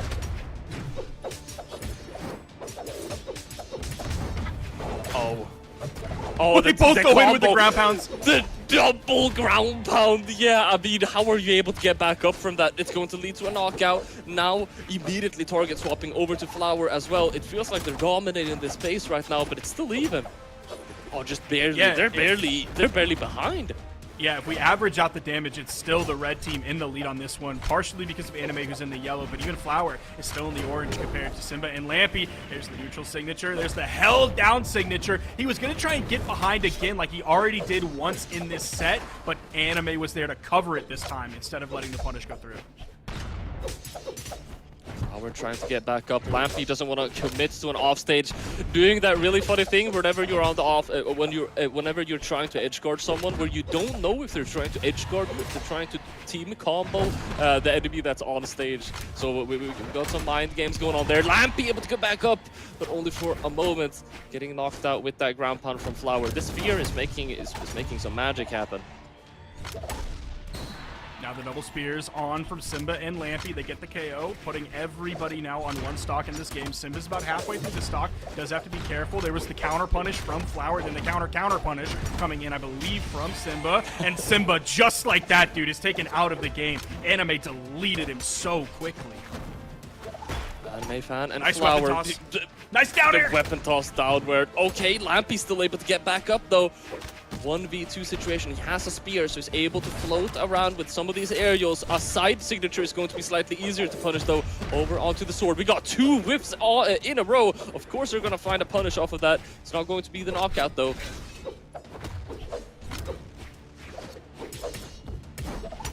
Oh, neutral signature. Oh, the unarmed recovery from Flower is enough to take Lampy off the top.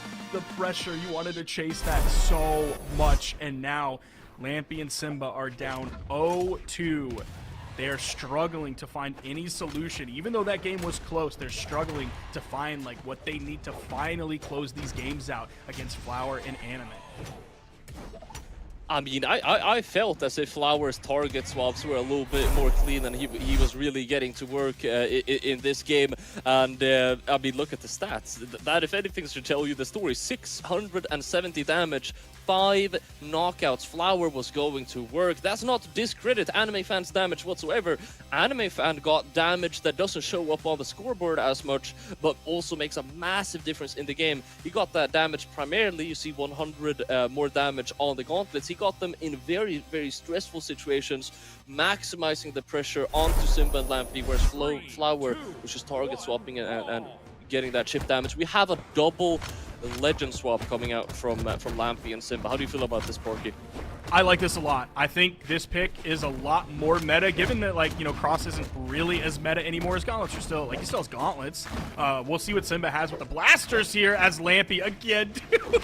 Everyone wants to KO Lampy off the top 20 seconds into the game. It seems like it has to happen. That's the way every single game opens. But as for the Wu Shang, I think is a much more meta pick currently than the Hattori. So I'm liking the full swap. I would love to see maybe Lampy play this more often. We'll see how this compares to the Hattori that he was playing earlier as Anime Fan. Gets the juggle onto Simba with the cross defense, holding on. The D-Light into the neutral air, not holding on long enough, and he gets the KO. Lampy, oh my gosh, dude. Oh, okay. Chases him up, the follow-up recovery, and now they get the 1v2 onto Simba, turning him almost orange.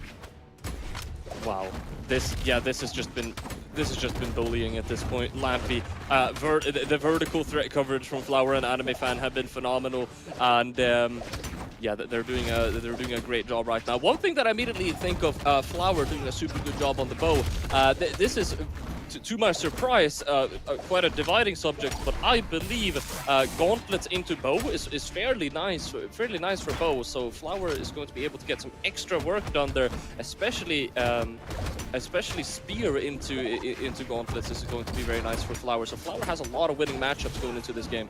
Simba almost got that GC neutral signature that very well could have been a KO, but we saw Simba immediately throw away the blasters and pick up the gauntlets as soon as he possibly could on this cross.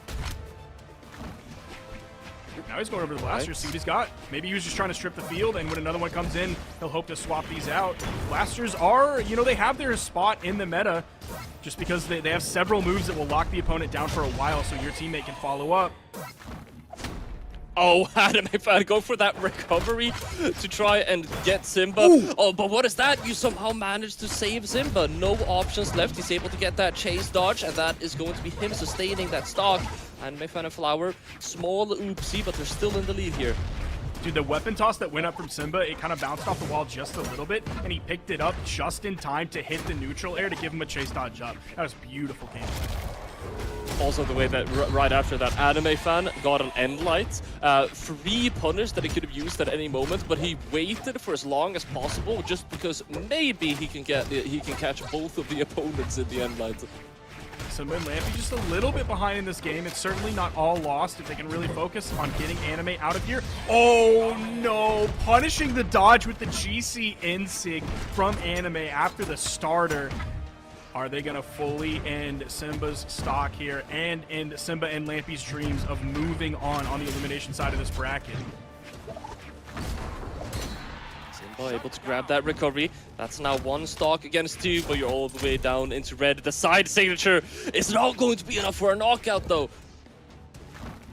He has the cross defense, but it's not going to last long enough to eat that recovery and keep on swinging. He's going to go into that top blast zone, and that is Anime Fan 1266 and Flower getting the 3-0 victory against Simba and Lampy. Look at how Aang wears the sunglasses. They do not go on his eyes.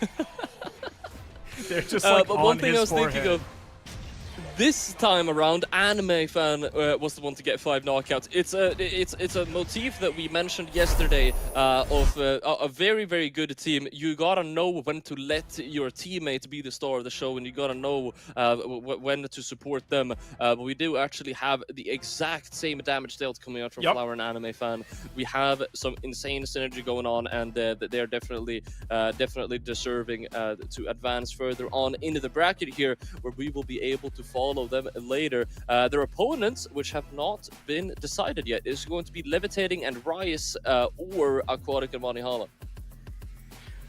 Given the fact that like we saw Aquatic and Monihalla play really well earlier today, I would give them the edge on that one to see them move on. But who knows, man? The way this weekend has been going for the Autumn Doubles Championship, several of these sets that we think are going to go one way have been going the other way. Yes, and I mean, there's only one way to find out how that will turn out, and is to continue watching, not only here, but also on the mainstream, of course. We have right now Fakey and Snowy going up against Super Y and Markibu, some of the fan favorites of this tournament, I'm sure. But we are, of course, going to have more coverage here on the side stream as well. But not from us. That is going to be the end of our blocks for the entire weekend, Sparky. I had a great time doing commentary with you this weekend. It's been a great tournament to do commentary at. The gamers have been gaming this weekend. It's been a great time so far, and now I get to sit down and be a fan. That's going to be a great time as well, Pauly. It's going to be a great time. So massive shout outs to all of the players, of course, and we hope you enjoyed the coverage. You're going to be in really good hands for the rest of the evening, as PJ and Slow Motion are going to pick things right back up. And Sparky, do you have anything more to add? Nope, I'm ready for more games, man. All right, well, we'll keep the games coming, and we'll be right back with some more after this short break.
up, everybody? Welcome back to Autumn Doubles Championship North America. It's Sunday, which means it is time for North America, the region that me and Slow Motion, my co-caster, are from. We got some of the most exciting matches of all day. We got the top 8 qualifying matches through the elimination side. Slow-Mo, how you feeling right now? I'm feeling it. It's been a great weekend of Brawlhalla Esports. All the regions have just delivered from a fan's point of view, at least for me this weekend. But like you said, we're getting into our home region. These are our boys. You know what I mean? This is our region, and like you said, we are starting off with some bangers. MegD and Raidhyn teaming up today. Definitely going to be a team to be contended with. Although there was a pretty big upset. Somebody just 3-0'd them and sent them down to elimination side.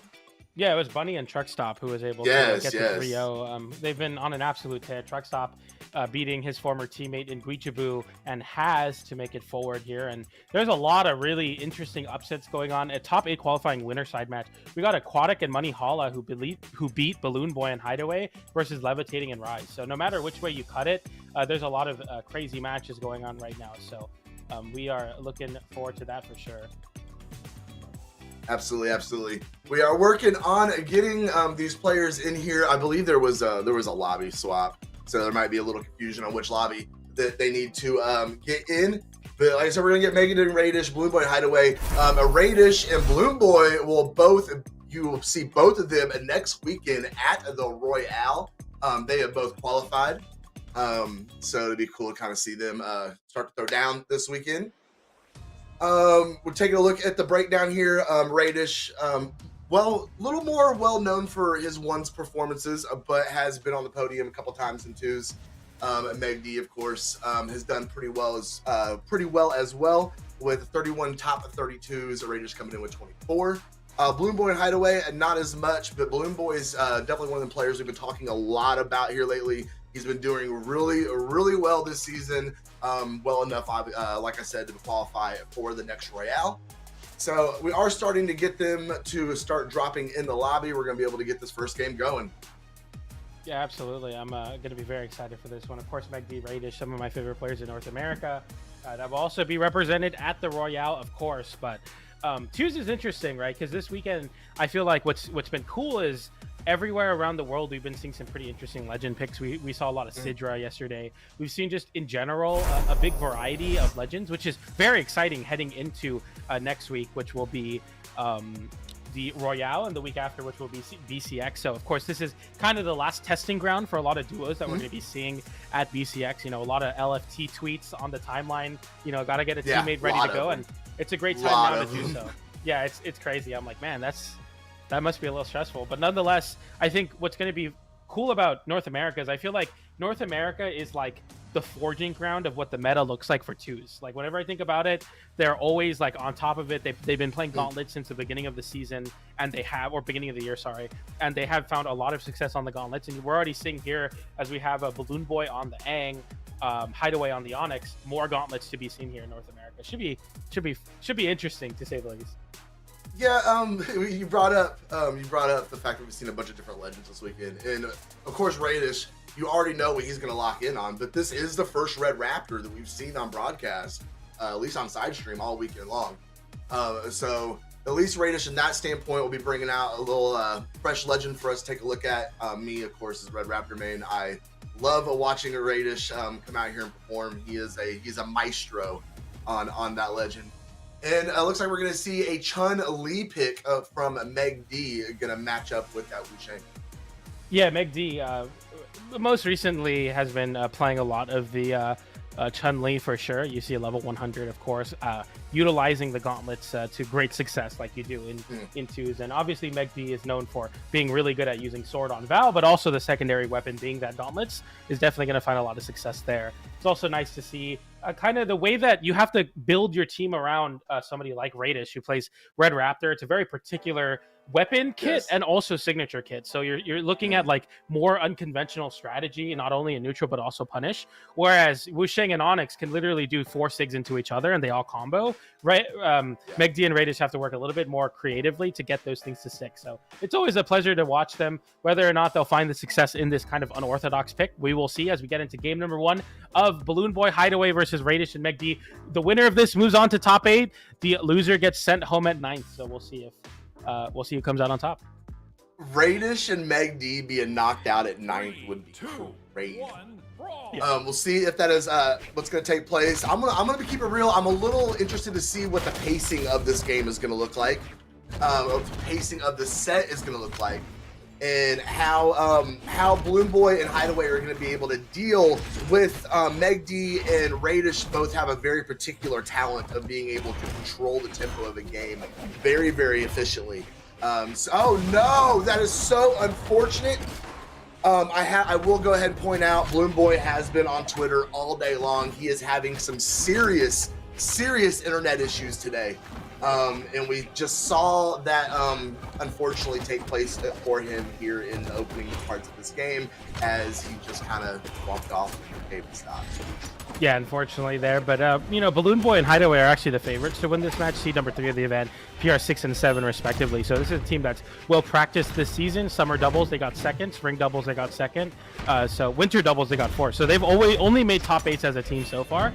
This is MegD and Raidhyn's chance to end that streak. But so far, even with the very unfortunate BalloonBoy accident there, we're still looking pretty good as the blue team. Yeah, Hideway did a really good job. That when BalloonBoy lagged off, lost that stock. We see Hideway, he's still tanking that first stock. No, not anymore. But he did a really good job of tanking that stock, keeping things close and making up that deficit that they immediately got put in with BalloonBoy lagging off the side. Absolutely, and look at the blue team. They're getting, as I was talking about, some more unconventional team combos with the gauntlets and the boots. They send not exactly on the ground, but a little bit above that jump height, so MegD having to pick up with that movement, really relying on his movement to kind of find a lot of that damage. The red team, though, are going to show the strength of this Onyx and Wusheng composition. You see this there? Gets the sig, almost gets the spinning bird kick. Didn't find the connection, but MegD, a great spot to edgeguard. Raidhyn covers the high recovery. Downlight into side air. The blue team putting on a clinic, making that boots gauntlets combination work out.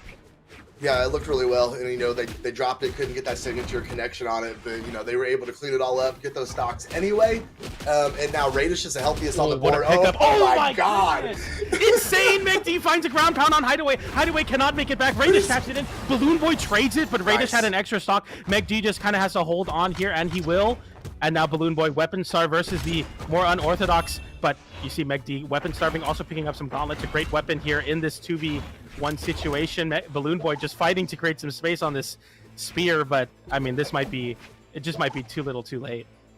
Yeah, being in a 2v1 situation, already a knockout range against Raidhyn and MegD. Yeah, I don't know what BalloonBoy is going to pull out of his hat on this one, but we see Raidhyn and MegD being very careful. They are respecting the matchup here. Absolutely.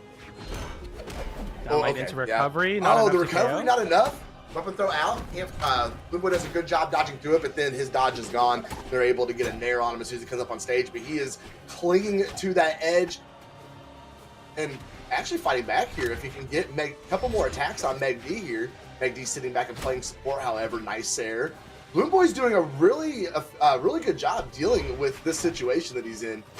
Yeah, really slowing it down as we say that. Jumping right into Raidhyn's side air there. That will confirm the game. But regardless, I mean, showing that, in a situation where maybe BalloonBoy doesn't lose that first stock, literally almost at 0 damage, it might be completely different. So as the blue team, you definitely have to be on top of it. But we get some replays there. And very, very, very clean conversions on some of the more unconventional picks. This is very much so like Red Raptor, Chun-Li only combos. Raidhyn covers the wall here. MegD, you'll see ground pounds and then has to chase up, and then Raidhyn comes back off stage, covers the wall perfectly. Really, really great synergy, and it actually works out really well that Raidhyn has a down air move that goes diagonally down. It kind of complements exactly where gauntlets cannot cover, which is horizontal and down. And you see there, it works out for them. They look good in the punish. It's just a matter of can they get those big open ups? Can they get those perfect, team combos? We'll no.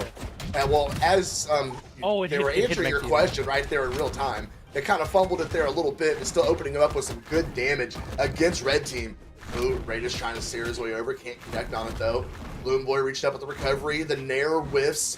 See Hideway and Raidhyn, they're scrapping off stage. Hideway, little friendly fire, and it was almost really bad for BalloonBoy there. He just had enough momentum to be able to get back over the stage. Raidhyn's doing a really good job at it. Oh yeah, go ahead. No, I was just gonna say really smart play from MegD to kind of nair Raidhyn to get him back to the stage faster, saying you gotta get out of there, buddy. It's looking real tough. My team taking a slight little lead here. BalloonBoy holding on to all of his stocks.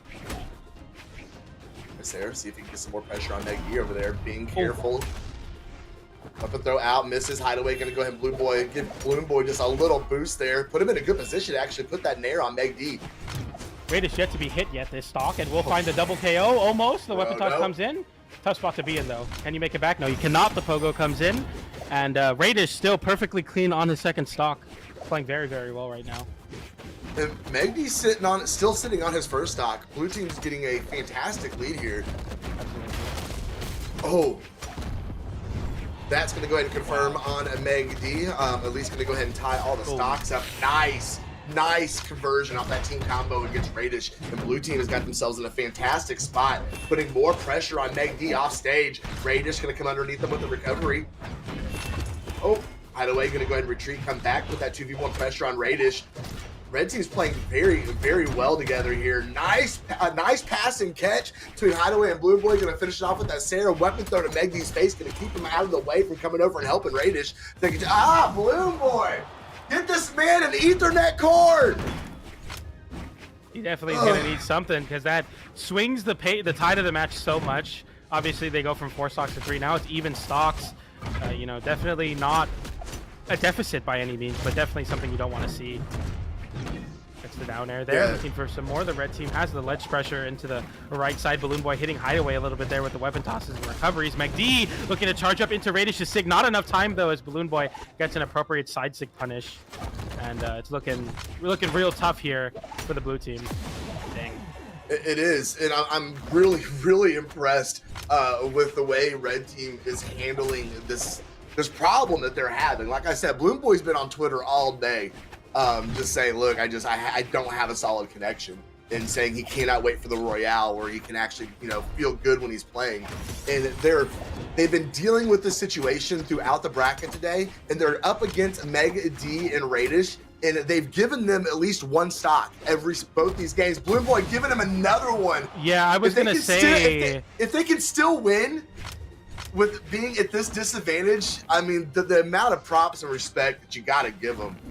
Man, I was gonna say, like, unfortunately, the win condition for MegD might be to MegD it, slow down the pace of the match, hope that BalloonBoy just, accidentally falls off the stage once again, and we find that condition met, and MegD now in a 1v1 situation with the gauntlets in hand, obviously gonna probably lean into this being the most comfortable of the 2 weapons for sure. Hideway with cannon online though, gets the end light, looking for a jump read with that down air, gets another end light to send low. Gotta be careful for weapon toss. Those Onyx SIGs are really good at covering the wall as well. Jumps over that end SIG though, so you got a little bit more time as MegD here to try to cook on these gauntlets, and I don't know, this would be a very tragic way to lose. Yeah, this is a very interesting dynamic in this set. It's definitely an interesting story indeed. Because, you're going up against one of the favorite teams to win today, and you're having to deal with such a disadvantage when we're seeing in real time him just, run off the stage.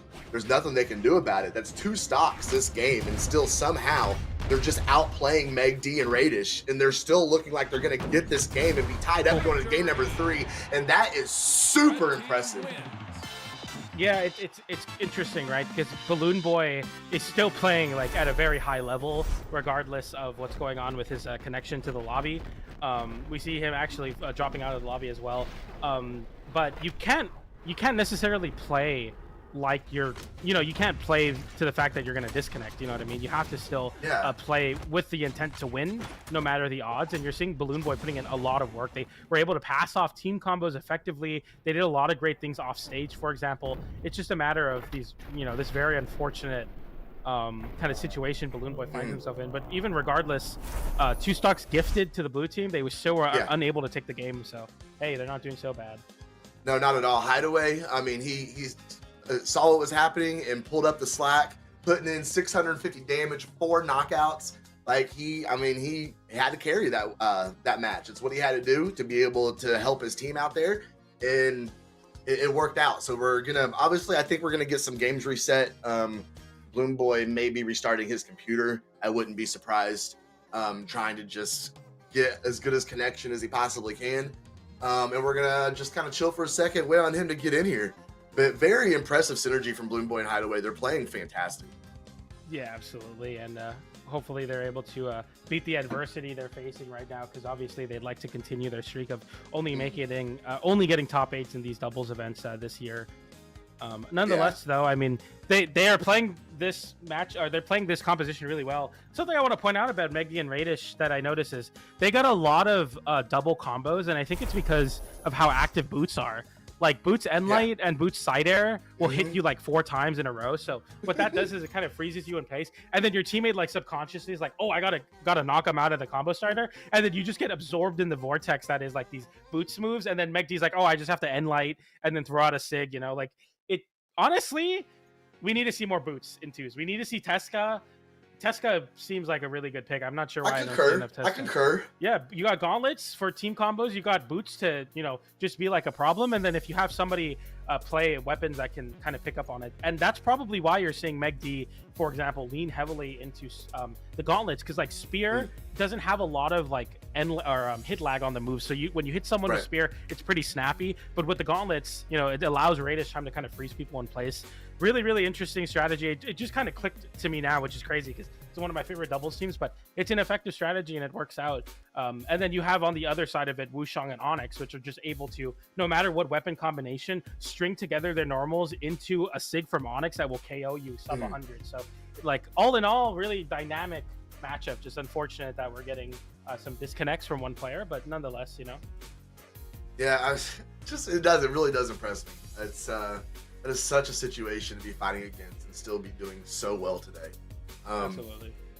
I have to see how the rest of the set goes. Like I said, we're just kind of killing time. We're letting him reset his machine. Try and even things up a little bit here. Oh, PJ. Autumn Doubles has been a good weekend, bro. You know what we can do while we're talking about this? We brought it up a few minutes ago, but you guys realize we're like a month away from BCX?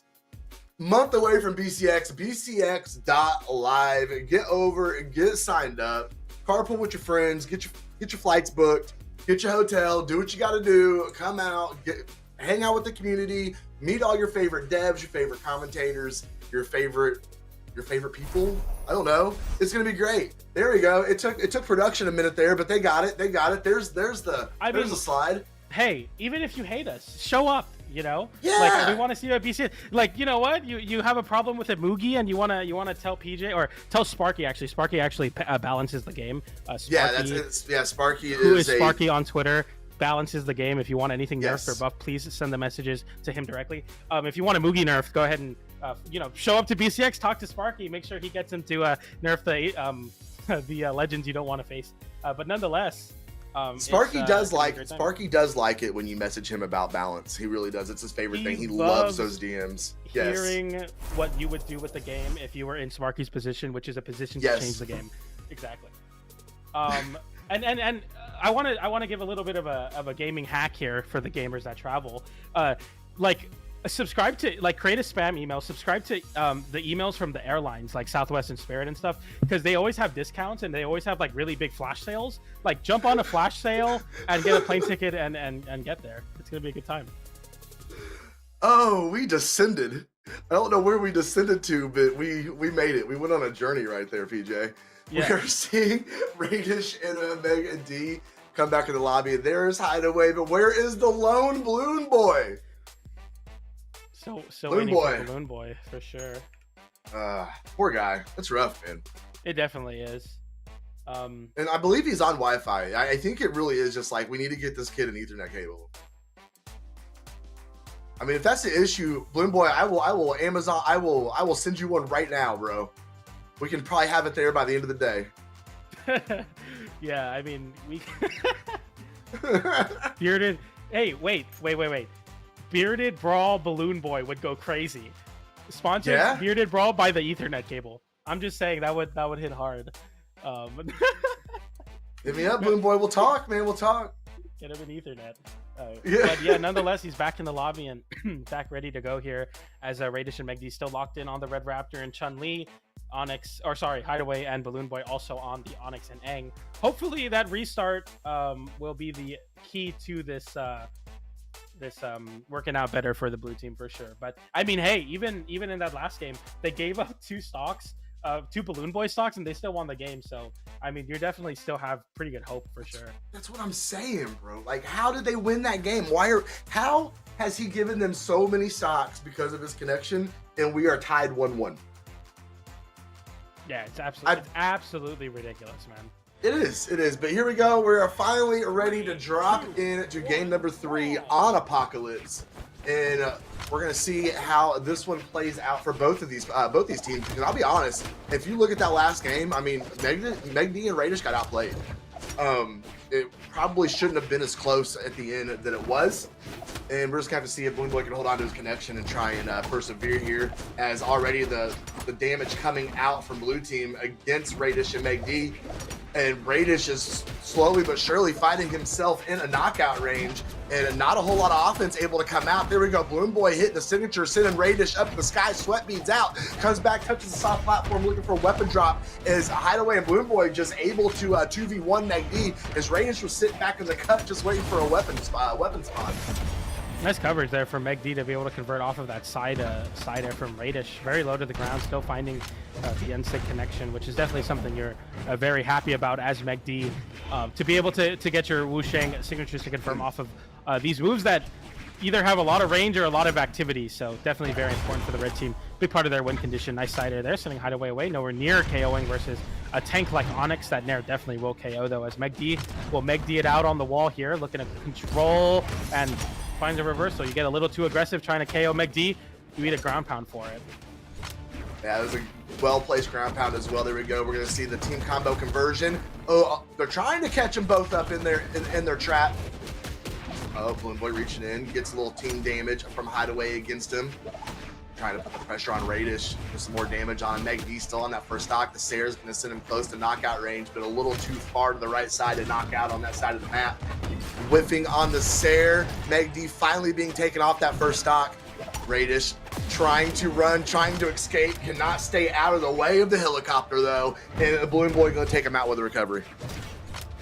Absolutely, and we're looking pretty good here as the blue team. They were really able to pick up this game. BalloonBoy playing a little bit more passively here with that soft platform, having the spear in hand, realizing, you know, I could just play to control the space. And we see a little bit of a juggle combo. That was crazy. The down air into the cannon nair actually gives BalloonBoy a full extension into a recovery. So much damage swing just off of BalloonBoy playing so heads up with the spear there. Really, really smart stuff. Absolutely. BalloonBoy has gauntlets in hand. See if he can get some anti-airs against Raidhyn. No, Raidhyn's going to go ahead and retreat over to the left side of the stage. Going to go over and meet his teammate. MegD trying to find a way back down the stage. Hideway reaching up with the Nair, can't find it, but catches him with the down light as soon as he touches the ground. Hideway being sent up to the stratosphere. BalloonBoy, we're gonna see some pressure against MegD over on the left side. No, they're trying to get the 2v1 on Raidhyn to get the quick knockout, but couldn't find it. Hideway getting sent far away to the right side there. Holding on though, gets hit with the side, or hits the side light into recovery, I'm sorry, on MegD. The Nair sends downwards, and ooh, some team damage from BalloonBoy there. Actually cost them a lot more than just the one stock, as BalloonBoy is in a very compromising position, able to make it back safely though. One end light, one recovery kind of separates BalloonBoy from being on their last stock as well. A side check definitely will do it there. Raidhyn getting some disrupting side lights there. Nothing too crazy though. They don't want to do too much team damage to MegD, their own teammate. They want to go ahead and get Raidhyn out of here and force that 2v1, be able to wrap this up. Yeah. Oh, the Raidhyn getting some offense of his own over on the right side. Seeing Hideway and BalloonBoy both take off to the air. Raidhyn getting around by that weapon spawn. Kicking Hideway over. BalloonBoy is going to confirm. There's MegD. There's Raidhyn. Put him up 2-1. Let's go, BalloonBoy. Yeah, they made it back, and they're looking very, very solid here. Talking a lot about BalloonBoy. Obviously, the narrative definitely is around if BalloonBoy is going to be stable in the connection. But Hideway was 707 damage. He put in work. Absolutely absurd. 1,000 1,089 damage between the two of them. I mean, that's an absolutely insane stat line. And they are very, very happy to be seeing those numbers put up, especially as we get into our next portion of this. So we got game number 4 here. We'll see if MegD and Raidhyn can pick it up. I think we saw MegD doing a majority of the damage for the blue team last game. Kind of want to see more activation from Raidhyn, but it's tough. I mean, on Orb and Battle Boots, I feel like you need time, and sometimes time isn't afforded to you in 2s. If you can smother Raidhyn, it becomes very hard for him to come online.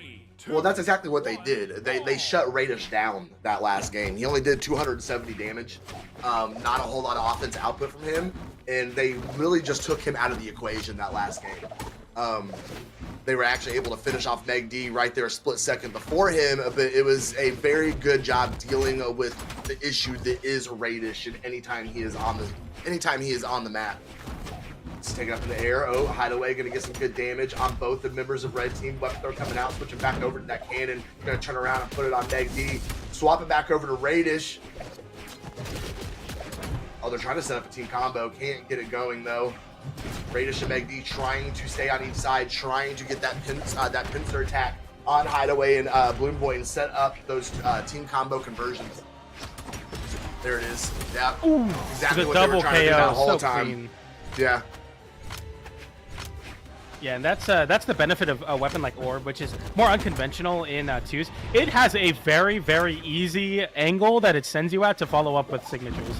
It literally sends people like straight horizontal, so as long as you have a sig that goes a little up in horizontal, which Wusheng has literally like 4 of, you're in the money zone to convert off of those for sure.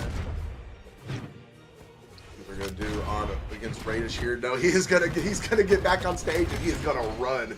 My man took off to the right side of that stage. BalloonBoy gonna put some damage on MegD as he finds his way back over stage. Catches a nair on BalloonBoy, 2 back to back. Raidhyn all alone here against both members of blue team as MegD makes his way back to stage. Gonna throw the bird beak out to a big old whiff. MegD's gonna get taken off his person stop finally. And this is actually pretty close between both these teams. Raidhyn being the most hurt on the map, but MegD being the healthiest. Yeah, we're gonna definitely try to see. I feel like it's with team comps like this that are so reliant on them getting big team combos. The first kind of team that can pull away with a big team combo definitely has the match in their hands here. Seeing it there, gets a sidelight into the recovery. Very unfortunate that Raidhyn gets caught by that, and MegD just fighting to stay alive here, not wanting to lose this stock. Both of the blue team members being relatively low, gets the recovery and then also covers with the side air perfectly. And just like Boom, that, boom, red team has boom. the lead again. A Hideway being sent down to his final stock. All right, red team has got themselves in a good spot here. MegD being pretty healthy on that second stock. Raidhyn having plenty of gas in his final stock. They can just, MegD's got to do a really good job to stay out of harm's way here.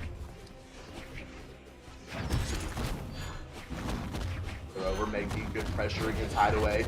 Oh, gonna find the dare, but he went low. Is BalloonBoy gonna be able to punish? He retreats back up on stage. MegD gets behind him. Hideway and MegD have a really weird interaction there. Recovery coming up from Hideway, switching over to the gauntlets. Oh no, a little more friendly fire from BalloonBoy onto Hideway. We're desperately trying to get a hold of MegD and get him down to that final stock. Oh, ooh, that was crazy for MegD. The sidelight into the corner and then immediately dipping low, realizing that the whiff punish recovery was online, knowing that your opponents want to KO you so badly. MegD going so low though. I feel like maybe there that mix-up not quite what you need, as you had called out perfectly by Hideway's edge guard. The side air comes in though, sends Hideway off stage. MegD without a weapon gets the nair out. MegD wanting to get some extra damage there, realizing the side air wouldn't KO. Hideway getting hit by BalloonBoy's spear recovery though makes it a lot harder for the blue team as the damage is slowly building on Hideway, looking for the whiff, or not the whiff punish, the on hit punish. Side air sends BalloonBoy in a really terrible spot, but I feel like they can't capitalize on these edge guards. It just takes too long, and blue team's very good at giving your teammates space, but as I say that, the recovery comes in, and it looks like we're going to game 5 slow-mo. yeah, absolutely. Blue team, I think they unfortunately let MegD and Raidhyn get into a rhythm. Which could have spelled disaster for them going into this game number 5. But Raidhyn and MegD were able to get the job done, able to go ahead and tie us all up. And we're going to have to see. I'm actually very interested to see what both these teams do in this final game because we've been so close. We've had so many different so many different factors kind of come into play these first 4 games on how things kind of finished up. And it really is a flip of the coin to what's going to happen here in game number 5. And we got to remind you guys, this is elimination side. So it comes down to literally this game for both these players. Whoever loses this game, that is their placement. They are done. It's just absolutely crazy. And that's kind of the stakes that get built up in my favorite part of the bracket, which is the elimination side of the matches. I mean, it gets really, really close. Obviously, like, winners is cool and all, but I think this is really where you get the best out of people when their tournament life is on the line. For sure, for sure. We are getting loaded in here. Map selection for this game number 5. Where are we going to end up? Small Fortress is gone. We got Demon Island, Miami Dome. Ooh. Oh, we're going back to Demon Isle. Okay. Interesting. All right. Demon Island was one of the stages that the red team actually lost on, but going back, very interesting choice here. We'll see what they're cooking, but hopefully it's something good, because you're gonna need a lot here. BalloonBoy, Hideway were able to win this game with BalloonBoy forfeiting 2 stocks, so this is gonna be tough. Yeah, and that would put, I mean, whoever loses this is going to be out at 9th place. So not going to, not even going to make it in the top 8. So there's definitely a lot on the line for both these teams. And all we're going to do is just settle in here and get ready for it as we kind of get this neutral gameplay started here. Everybody kind of try and get those starters going, get a little rhythm, see how we end up. Absolutely. Excited there. I feel like something that's so interesting about this is that you're watching like really like methodical neutral when no one's hitting each other, but as soon as people hit each other, it looks like absolute chaos. I mean, teammates are hitting each other, people are stacked on top of each other getting hit by the same combo. Like, all in all, I feel like just because of that fact, I feel like as the red team, you're losing a lot of these trades versus Onyx and Wushang, who are able to just pump out so much damage comparatively to what, something like Red Raptor can do, having to avoid that end sig there. It could have been really bad. MegD still stuck on the spear here, gets called out with that side air, or that might have been a recovery, but nonetheless a KO, and Raid is stalling high with the recovery, gets hit with an end light, but doesn't get the full extension as MegD saves him from that damage. And all in all, the red team, I mean, definitely need to make something happen here, because the blue team will easily run away with this lead. They're working on it. Raid's just having a hard time. I'm seeing him just do a lot of running. We see it again here, just kind of retreating, taking off over the side of the map, trying to come in at the perfect timing. Ooh, getting shut down with a dare off the cannon. My man hit a brick wall, but Hideway is going to be the one that falls down, taking him off his first stock. So far, blue team holding on to a lead. Absolutely.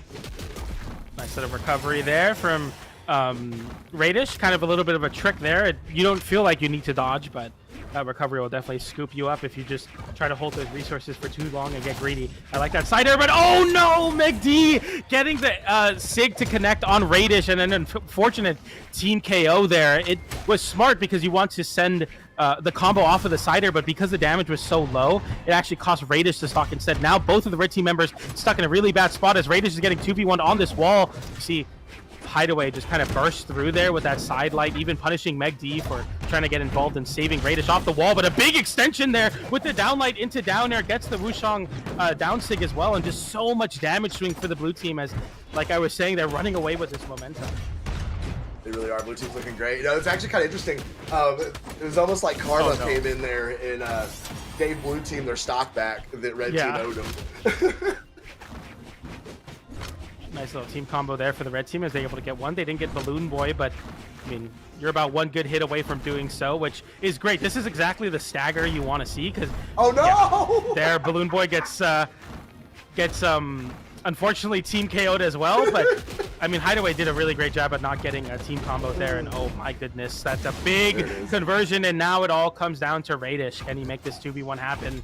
Raidhyn is a master of coming out of these really bad spots, but as I say that, it's just not enough versus this blue team. As they move forward into top 8, BalloonBoy and Hideway are perfect this season in terms of getting into those top 8s for the official choose events, and they will move forward here. I try not to be biased, but BalloonBoy is my boy, and I got a big old smile on my face right now.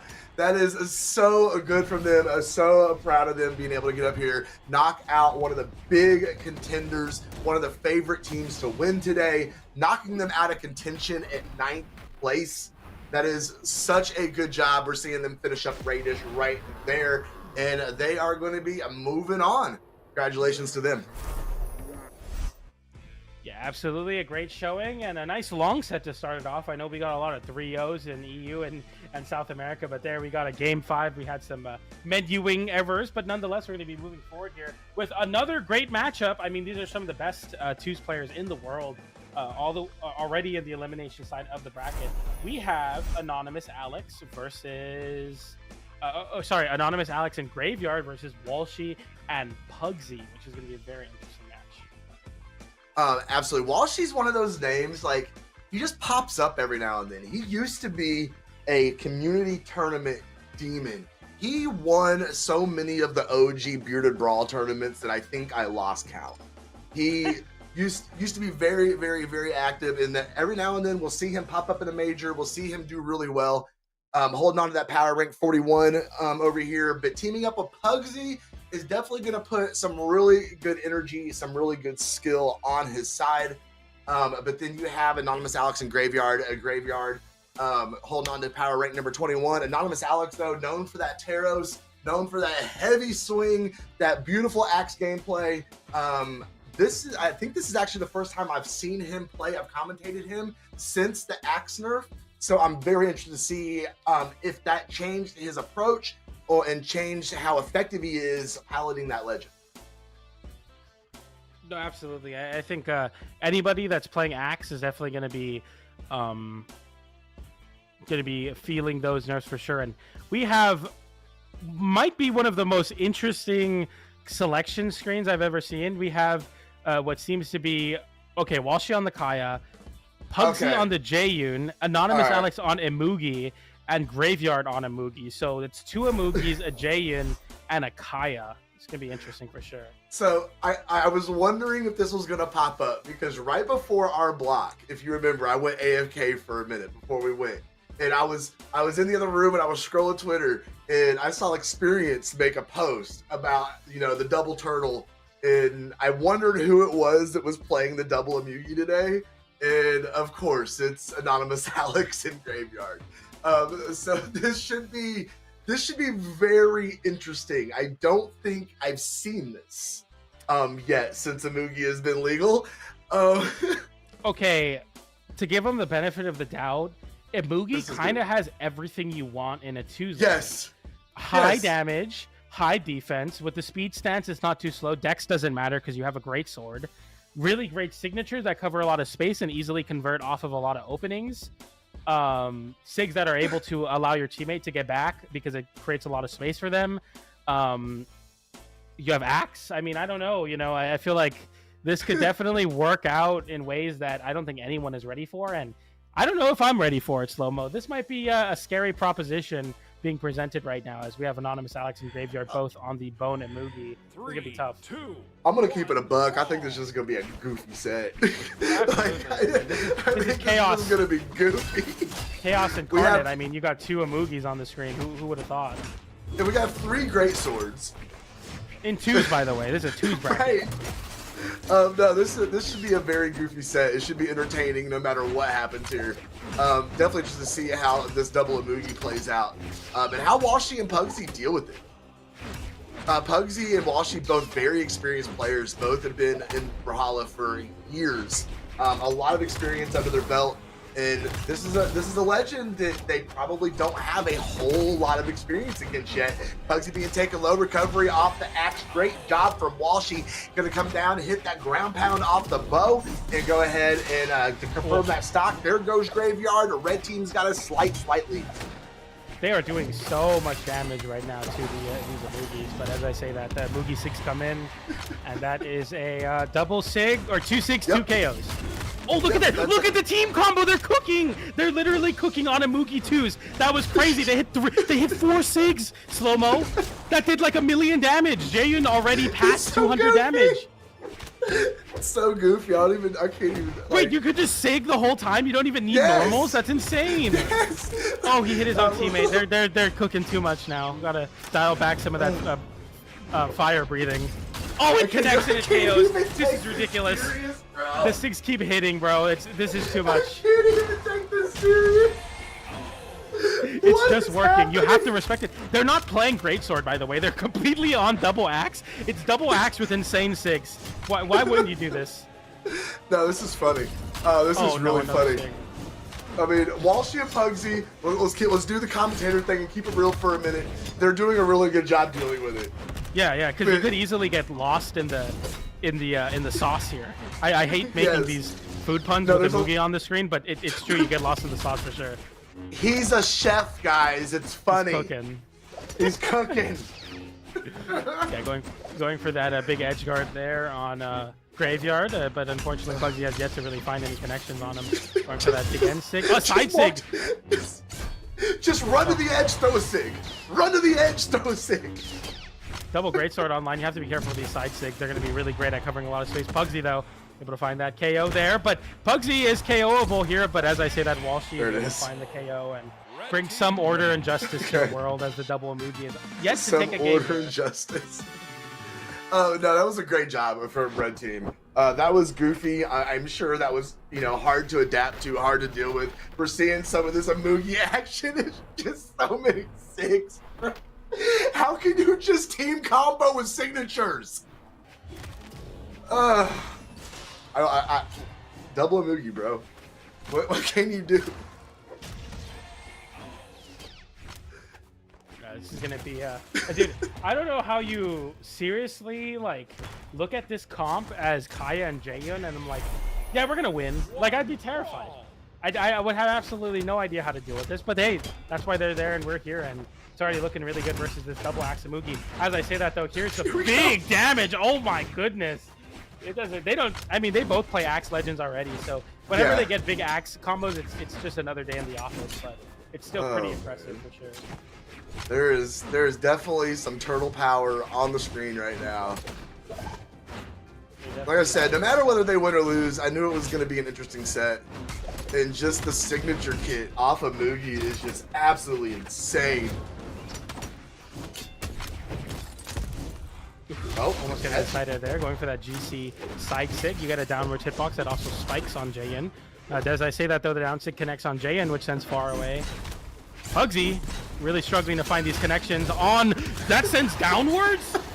Okay, that sent down and behind him. It didn't even look like he turned around. Ridiculous conversion there on the Moogie sig once again. All right, they got a lead right now, slow mo. Yeah, this is awesome. Yeah, this is fantastic. This gotta be the most like fake legit two of the same legend in 2's history. Double Onyx, I mean, I could see it. Double Wushang, I could see it. You don't see it often, but you could. But man, double Moogie, and it's kind of working. Oh my goodness, getting the end light into the side six, so much damage. Walshy getting disarmed by Anonymous Alex, who just barely picked up a weapon. Graveyard getting disarmed there, unable to pick up a weapon. Walshy picking up a bow. Pugsy extending the juggle on Graveyard, going for the big haymaker. They're very aggressive option. Oh my goodness, just down sigging everybody, throws the weapon away so he could get the unarmed recovery to save his teammate. Anonymous Alex is playing so on top of it too, as goofy as this is. I'm sorry, chat. I literally just can't stop laughing. This is the silliest thing I have seen in quite a while. Okay. All right, there we go. Walshy with a nice take this game, bro. This is as funny as this may be. It's mad legit right now. I don't know. This is tough. It is. It's a very tough matchup for Walshy and Pugsy. I have to agree. There's a lot of strength. The signature kit is absolutely insane. Okay, they almost had a nice little team combo there. Couldn't quite get the conversion. Anonymous Alex. Okay, Pugsy seeing his way around that gravity cancel signature and being able to confirm a good knockout on it. Pugsy and Walshy with the spear unarmed combo there with the ladder trying to take him all the way up to the ceiling. Couldn't quite get the conversion though. Right there, breaking him up, and now the damage. I mean, relatively speaking, you're not too mad about how much you've been able to come back versus the double tank that this Moogie team comp is presenting. The Nair into the recovery, not enough to KO, but still the blue team just a couple more hits away from confirming this game. The side air hits Walshy, and the side sig comes in. Both connections, another sig from Graveyard, and just the way you find it, it just works out perfectly. Or just the way you started it, it works out. Whatever. Just production. Can I pretty please see? I need a signature count. The breakdown screen that gives us the signature count and percentage. Oh my goodness. The Amugi combo is working wonders. It was still a very close game. That definitely could have gone towards Pugsy and Walshy, but you're playing against Pugsy and Walshy. Of course it's going to be close. They're really, really good players. And I can't... Oh, of course I don't get the slide. They threw a lot of signatures, is my point. Yeah, and I really want to see the percentage on it because they're so quick. There's hardly any in lag on them, and they just are able to just throw them out recklessly with a little risk of punishment. Yeah, absolutely. There's a lot of. It's just a very interesting team comp. I mean, as it's sad because it kind of takes away the thunder of the Jay and Kaya, which is also really unconventional. But I mean, man, it's double. Yeah, I mean, Pugsy doing a really good job trying to get some conversion on that greatsword, but missing his aerials. Graveyard doing a great job getting the two-piece on him, going deep, going low. Pugsy with the reversal. Can't get this, got the one, couldn't get the other two. Going down with a dare, he's super low, and that's going to be an easy punish for Graveyard. Oh, that confirms, by the way. Confirms stacked on his own teammate because of how much the signature moves your hurt box. Side sig comes in, hits his own teammate, but you're not too mad about it. Goes for the chase dodge downwards into another end sig, but a nice conversion there. Hits the side air. They're still making it back, though. Your teammate kind of had to lose a stock to allow you to have another chance, but chance, not so great as the weapon toss comes in and finds the KO. I am noticing as we get into a little over the first minute of this game, Walshy and Pugsy are doing a really good job. You can see the adaptation to those Amugi signatures taking place in real time. They're staying out of those hit boxes. They're staying in punish zone, and they're being able to get in good punishes on them and kind of take that out of the momentum that blue team has had so far. See, Pugsy knowing to drop down low, knew that down sig was coming out, staying right underneath it, coming right back up on stage. At this point, you just have to know that that's what they're looking for in these spots, and it's just going to be absolutely imperative to avoid those signatures. Ground pound comes in from Walshy, though, finds it, the side sig. Doesn't do all that much damage, but it's still, not too bad. Pugsy getting the better of that double combo hit as Graveyard gets sent quite far off stage. No attempt to really follow up. It looks like they want to set up these 2v1s. I kind of like the idea. Yeah, I agree. Oh, no! Oh, Pugsy flew a little too close to the sun and got caught up in his teammate's recovery there. Walshy the healthiest on the board. Okay, seeing the team combos try to get set up here. They're trying to go ahead and eliminate Anonymous Alex. The dare's not going to get it done. Nice reversal from Anonymous Alex. Going to go ahead and take that stock off of Walshy. They need to get rid of Anonymous Alex, push that 2v1. Pugsy doing quite a bit of damage there, but yeah, as you said, the win condition definitely isolating Anonymous Alex here. They both stack on top of him, but none of them swing, realizing that Graveyard's going to be in perfect range to swat them away for doing that. Walshy getting the recovery on Graveyard. Anonymous Alex with the sweat beats unable to make it back. I think burned a resource when he got called out by that side air. Now, this is great. I mean, Amugi's very slow, but goes for the runoff side sig and it connects. For some reason, I thought that was going to KO, but it doesn't matter. The recovery comes in and they take it. All right. Yeah, we definitely saw the adaptation take place there. A really good job from Walshy and Pugsy. They are definitely getting used to those signatures and finding their way around them. Graveyard coming out with 585 damage that game. Anonymous Alex, not quite as much, 313. That puts them down 2-1. This is, once again, elimination side. So Anonymous Alex and Graveyard, if they want to keep their little goofy run going down here on elimination side with their double Amugi, they got to make something happen in this game. Oh, man. It's just crazy to see, but it looks like we're going to be getting a switch off from the double Amugi from Graveyard at the very least, as he's hovering double Teros, which is the team that they primarily use, which makes sense. But I mean, I like it, right? They're both players that are exceptionally good at Axe. Might as well try it, Now, this is, I kind of figured this was coming. Once they got into a tournament game, I kind of figured we were going to see the Bulls come out. Mm-hmm. Or the Hog and the Bull, I guess. Oh, yeah, I didn't see the drip. Yeah, it should be exciting nonetheless. We'll see how this one will play out. I mean, this is looking crazy. All right, so not quite as goofy. This is a team comp that we have seen a few times Both of these guys locking into those level 100 Terroses. That is a lot of hours on that legend.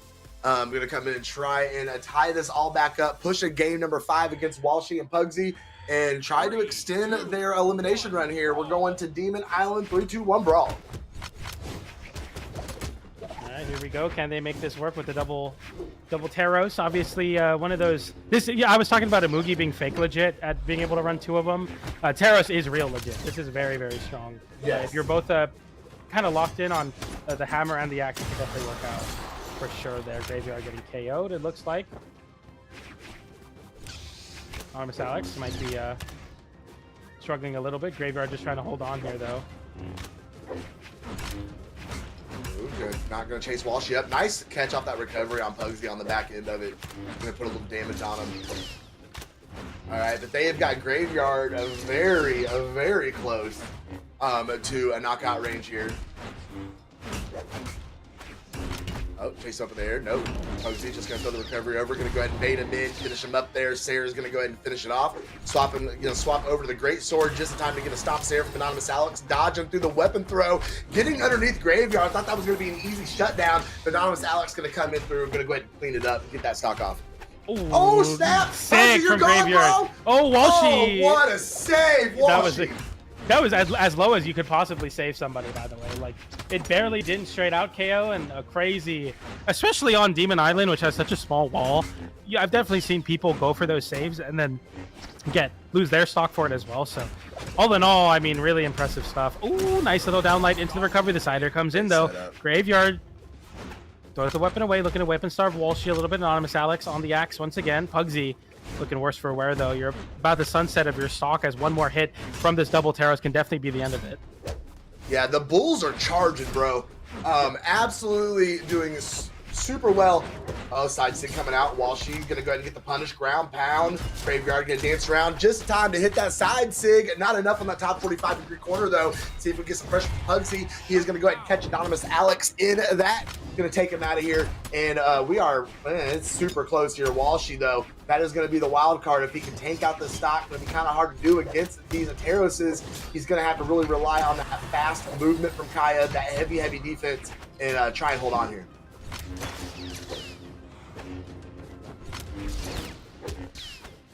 Right.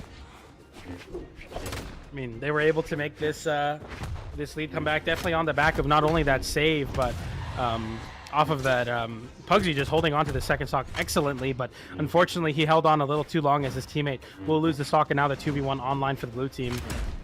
Oh, damn, that downlight just takes it. All right. Yeah. Pugsy has a full stock. Anonymous Alex, a little bruised. This is super doable for Pugsy, and you know that his teammate is hoping that Pugsy can just finish this up for him right now. That's huge. Can he hit another one? Coming back, staying out of the way of the recovery. Very well done. Nice punish. Uh-oh. They're going to be able to set him up here.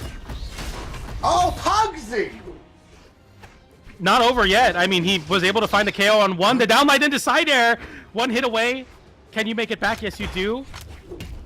Oh, no, but that side air is huge. The weapon toss doesn't hit. Goes for the GC side light. He should have went for the KO. He just doesn't make it back. And just like that, you go for it all. You live and die by the sword. Walshy and Pugsy move forward 3-1. That expression that Graveyard is making is exactly the expression I would be too.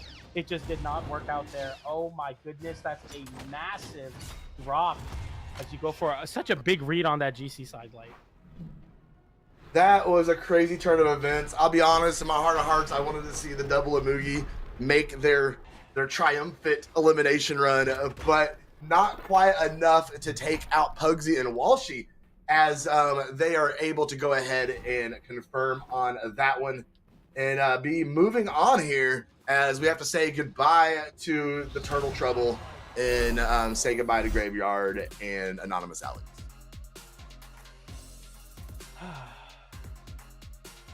That was definitely a quite interesting turn of events for that set, for sure. And we'll see how Pugsy and Walshy fare in top 8. I believe they have to play BalloonBoy Hideway as the first round of top 8 through the elimination side. But all in all, a great showing from both players. We got to see some double Amugi. And if I'm not if I'm allowed to, a little spoiler, we probably will see some more Mugi in the next set we watch, but I don't want to get too ahead of myself, of course. Still, some pretty interesting sets. I thought I was going to go to Game 5. It looked really close, but Pugsy, once again, able to clutch out that 2v1 and take away that chance of Game 5. Yeah, I really did. I really thought that we were going to go ahead and see a Game 5 there. Namas Alex and Graveyard. Once I switched over to that Taros, we kind of started to see that momentum build, kind of start to see them get into a comfortable zone there. But Walshy and Pugsy, that great adaptation, that experience that we talked about that they just have from being here for years, able to go ahead and persevere and overcome, and they're going to be moving forward. But before we can continue on into our coverage over here, they're going to let us take a break. What? They're going to let us. Yeah, we get breaks today. All right. Isn't that crazy? Shout out to Sandwich for not being evil and actually giving us breaks today. We always get breaks, by the way. We're just making jokes, but yeah, we're gonna continue our coverage of Autumn Doubles Championship NA after this break. So stay tuned. We'll be right back.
You know I'm the man, count up an M, run up the bands. Did it before, I could do it again. Style and profiling, I'm setting the trends. Late to the party, but it never ends. I'm making back every dollar I spend. Keeping it real, I can never pretend. Soon as I say go up on the rodeo, call me an angel, look up in my halo. I put some heat on the beat, I'm fuego. Everyone know what I bring to the table. You know that I'm in this for life. The real ones, they stick to my side. I'm about to be ready tonight, don't mean to be killing the vibe, but I got no time to waste. This will be my break, yeah. Got me feeling good, you can see it on my face, yeah. Nothing's out of place, yeah. Picking up the pace, yeah. Pedal to the metal, I'm the winner of the race, yeah. Chasing that bag until I'm at the top. You know I'm never gonna stop. I got the keys and I got them on lock. Last and lights, you know I'm rock. This is a vibe that you never could block. They can't get mad cause I'm walking the walk. They liking my style, they love how I talk. When I do a song, they wait for the drop. Might get some diamonds to put on my wrist. I took the credit, I don't ever miss. I'm problematic, you never could dish. I make a hit that you never could skip. I got to drive, I'm up in the sky. And look at the clouds, you see that I'm flying. All he doing, you know I ain't trying. Keeping the mileage, catching the vibe. And got no time to waste, yeah. This will be my break, yeah. Got me feeling good, yeah. See it on my face, yeah. Acting's out of place, yeah. Picking up the pace. Welcome back, everybody, to Autumn Doubles Championship North America. I'm PJ the Puff, joined by Slow Motion as we get into our last match of our block. I got a little too caught up in the moment there, but nonetheless, we got some more turtle action. So if you enjoyed the double Moogie from the last game, we got Aquatic, we got Monihalla, we got Anime, we got Flower, and we have a Moogie once again on the screen. This should be a very exciting matchup. Slow-mo, how you feeling about this? Not only this block, but this weekend in general. Oh, this week has been great. It's been a really good Tuesday weekend, bro. We've seen a lot of upsets all weekend long. Every region put on a great show. It was exciting games. It's been fantastic. Absolutely. This is a great cherry on top to the end of the season. Well, the end of the season, really. I mean, we got the Royale and BCX. Yep. So this is kind of the end, and they've like I said, they put on a really good show. It's been good. I'm glad that we finally get some Monihalla in the lobby. That's going to be a lot of fun. See him work that great sword magic he is so known for. And of course, that's going to be the Monihalla. And we're going to get looks like we might get a little bit of a mix of what we had last game. We got to see the double Taros, the double Amugi, and now looks like we might get a Taros and an Amugi.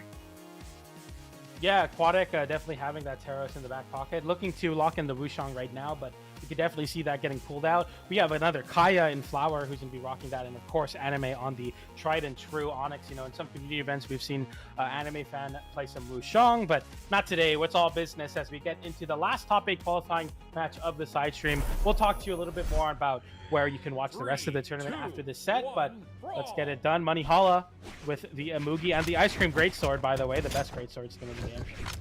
It's the only great sword skin in the game. What are you talking about? And already starting off really good, I wanted to say, yeah. Monihalla kind of doing what you expect from greatsword players. He's sticking to the ground, trying to catch those landings. Oh, nice! Great usage of the signature kit from Amugi coming out already. You know, when we were on side stream last singles event, I believe it was, what was it? I don't even remember the name of it, but nonetheless, Freya. I talked a lot about Monihalla and how his gameplay is very smothering, and it was to a point where chat was like, all right, keep saying smothering. But that's exactly how you would describe his greatsword, and even in twos, you're seeing Aquatic playing very vertically and allowing Monihalla to just cook on the ground. He absolutely tears people apart with the greatsword strings.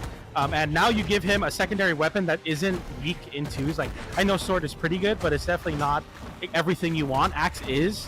This is a monstrous pick for Monihalla. Oh, is he going to be able to get back up? He does, has the movement. Oh, he gets a finger on the side of the stage, and now Flower's in big trouble. Anime coming down. Great job confirming the stock, taking the pressure off of his teammate, and go ahead and reset back here.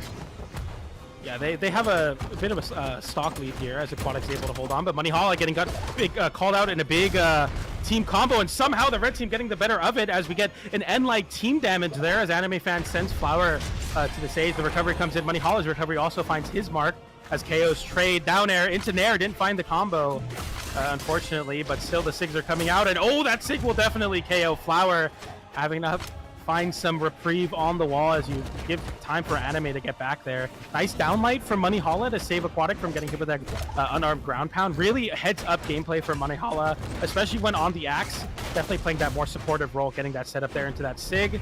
Didn't find the connection there, but still, all in all, getting a lot of damage for these open ups. Absolutely, absolutely. We're seeing red team carve out a pretty good lead here as we get into the final moments of game number 1. Anime is going to get in there with the Nair, going to go ahead and confirm what throw coming down on Monihalla. The ground pound is going to connect. Monihalla has to go ahead and retreat off, going to go ahead and say go next. Anime, very, very close to being knocked out here. Has pretty good defense on the Onyx. See what he's going to be able to do with it here. Nice 3-piece and continuing the momentum from Anime right now. Oh, Flower return with the sidelight. Can't find nothing. Coming down, no pogo to be seen. Trying to come down with the Nair. Can't find it either. Anime right there to pick up Monihalla. Reaching out, getting a little greedy with it, and going to catch a pogo at the top of the head for it. Anime going for that big ground pound on Monihalla, looking for a way to put this turtle to bed, but he just didn't find the connection. Gets punished a little bit for it. Flower getting the big extension, and Anime is actually able to tap in that KO on Monihalla. Aquatic now stuck on the wall, and this is a terrible spot to be in versus that Kaya signature. Gets hit with the cider, gets disarmed for it as well. Anime looking for a punish on these moves. Aquatic center between the both, kind of where you want to be on Spear sometimes. A lot of great get off me moves, but Flower able to side sig in, gets hit by something, ends it, but still finds a conversion into it, and Aquatic getting disarmed is a pretty big deal. Flower missing the punish though. That could have been the end of the game. Now you're giving Aquatic a chance to come back into it. One recovery separates Aquatic from 1v1. Can he find it here? They're scouring for the recoveries in their own right. The cider comes in. Flower, now the pressure's on you. You missed the punish. And now it comes down to the 1v1, but Flower finds it. He clutches up. Thank goodness for the blue team, keeping the morale high as they move forward into game. Oh my, oh my, oh my. That definitely was a roller coaster of a ride, that first game. Back and forth when it came to momentum, when it came to lead, when it came to everything. And we saw Flower able to go ahead and finish it up there in that 1v1. Aquatic, though, amazing job being at that disadvantage. Go ahead and getting in there, confirming the stock on Anime Fan, and being able to push it to that 1v1 situation. It could have gone either way. But unfortunately for Aquatic, it did not go his way. That's very, very close matches already here. A lot of damage on both teams as they both do a combined 1,000 between them. So they're blowing each other up. They all have relatively high defense. So it's good to see, like, you know, it's going to take a lot of damage to take these games. Very high octane for sure. Going to be picking up the weapons now as the first team to find both as well. Nice little Moogie side sig there from Monihalla, able to find some early damage. But Anime, even on the unarmed, one of the best twos players, always able to get big damage out. Very, very skilled twos player for sure. Very good at piloting that Onyx pick, as we see Monihalla go off stage with the axe, looking for a punish, can't find a Flower. Nice placement of that Sair, be able to keep himself out of trouble and also get a little damage as a bonus. Oh, Monihalla trying to work that opener, just can't quite get Anime Fan in his grasp. Oh, a nice reversal from Anime. That was a crazy interaction, actually, how he came out on top there. Unfortunately, Monihalla was able to find the recovery there, which would have been the end of the KO. In the consequence of being Anime is able to find a KO there, but that side sig, man. That side sig is probably one of the hardest signatures to, like, accurately space around. So fast. Like, oftentimes you just want to completely get away from there, but it's an easier said than done task, as it's very hard to avoid that sig for sure. All right, red team holding on to a slight little lead here as Monihalla tanking out that first stock. They're going to try and put the pressure on him right here. Anime Fan's going to get the job done with the dare. Oh, Monihalla going to go ahead and dodge through that dare, but that puts him in a position for Anime to come back up top with the nair. You're going to go ahead and put him out with that neutral air. Big juggle save right now, really struggling to find a land with Monihalla getting the side sig there. Some nice extra damage. Another side sig to the face, another side sig, hitting his teammate too. That is a undiscriminate, or just not discriminating, just throwing out those side sig. Any movement will be caught with that. I saw 2v1 team combo on Monihalla there for some nice damage. The down air sends Anime low. Aquatic barely making it back with a spear in hand now. Another side sig. And you find the recovery. Blue team looking like they had a good lead. Putting that damage on Anime, getting him really close now to knockout range, being able to tie the stock count up. Aquatic trying to stay out of harm's way as he retreats over to the right side, looking for a perfect opportunity to come in. Misses with the Sair. Couldn't catch the landing with the neutralite. Does back up. Great weapon throw and great patience, knowing not to go ahead and stall on that attack, not put himself in harm's way. Anime looking for it down light into Sair. Gonna go ahead and catch. Comes out with another Sair. Big old whiff though. Aquatic going up in the air after Flower can't find him. Sair's gonna whiff. Man, this is an absolute battle between these two teams right now. I mean, you're looking really good as the blue team here, but you can definitely never count out this red team with their ability to make these comebacks happen. Monihalla getting the KO there. Big 1v1 situation. Flower capitalizing, saying, I don't need a teammate for this. I can handle Monihalla all on my own, but Anime, of course, will be looking for the assistance. We don't get any. Flower perfect, and finds both KOs there, and or finds the KO all himself, and now it is 2-0 in the favor of the blue team. No, that was clean. They did a really good job, and I do worry for Aquatic and Monihalla here because it's continuing to skew in Anime Fan and Flower's direction. We're seeing them pick up momentum. They adapted better and they played better in game number 2 compared to game number 1, and they're extending their advantage here instead of Monihalla and Aquatic making a comeback. So we talk about momentum, we talk about how that changes back and forth all the time, and it's going to be really hard for Monihalla and Aquatic to take that momentum back after Flower and Anime keep pushing it the way they do. Ooh, side sig, catching Flower there, and Aquatic able to capitalize on it with the ground pound. Another ground pound from Monihalla. Anime in a bad spot. The down air hits. Snap. Still make it back. Oh, the side air was Snap. really greedy, but he was still able to find the wall there. Insane defensive game from Anime Fan to stay in this game as much as possible. Yeah, great job holding onto that stock. It looked like it was going to be lights out, and that would have been super early. Anime though, taking Monihalla up to the top. Monihalla swinging in with the Sair, caught him with a Nair. Nothing follow up after that though. Big grounded recovery from Anime. Washing Machine going to come out from Flower. We see the team combo go ahead and get converted there, and that's going to go ahead and take the stock off Aquatic. Absolutely great stuff from the blue team. As Aquatic, the blue team looking really solidly here as well, as they still have Anime on their first stock. Monihalla falling there, losing their first stock. They reach the Nair, can't find nothing on Monihalla. Monihalla is going to run over and go and save his teammate, take the pressure off. Aquatic able to go ahead and recover, gets back on stage, touches the soft platform, gets right back down to level and puts the damage on Flower. There goes Anime Fan up to the blast zone, finally taking him off that first stop. Oh, this is super close, PJ. Scary recovery there. Anime, it's still able to be elusive enough to, Monihalla is still able to avoid that recovery, but man, it could get real bad real fast as the blue team have a slight damage lead. As I say that though, Aquatic getting a big recovery, disarms Flower. Monihalla looking for the big strings, actually catches Aquatic in the finisher, not realizing that Money wanted to go for that one. Down there into Nair, not enough to KO. Welcome to Small Fortress of Lions. Another recovery hits and then doesn't find a KO, but that side air will. Double weapon toss. Anime having to recover high. Can he make it back? Yes, he does. Goes for the GC breakdance, doesn't find a connection, but doesn't get punished enough to deter him from doing that again. Oh, scary. Oh, okay. Catching Aquatic there somehow. Crazy recovery from Anime Fan. Still holding on to this stock. Finds the punish on that Nair whiff. Oh, here's the 2v1 combo. It can all be over here for Aquatic. Oh my goodness, the damage. Almost 100. That's flashy, 100 now. bro. Yeah, that was crazy. Just going for true damage, realizing they didn't have enough time to set up the true 0 to KO. Really smart stuff from the blue team.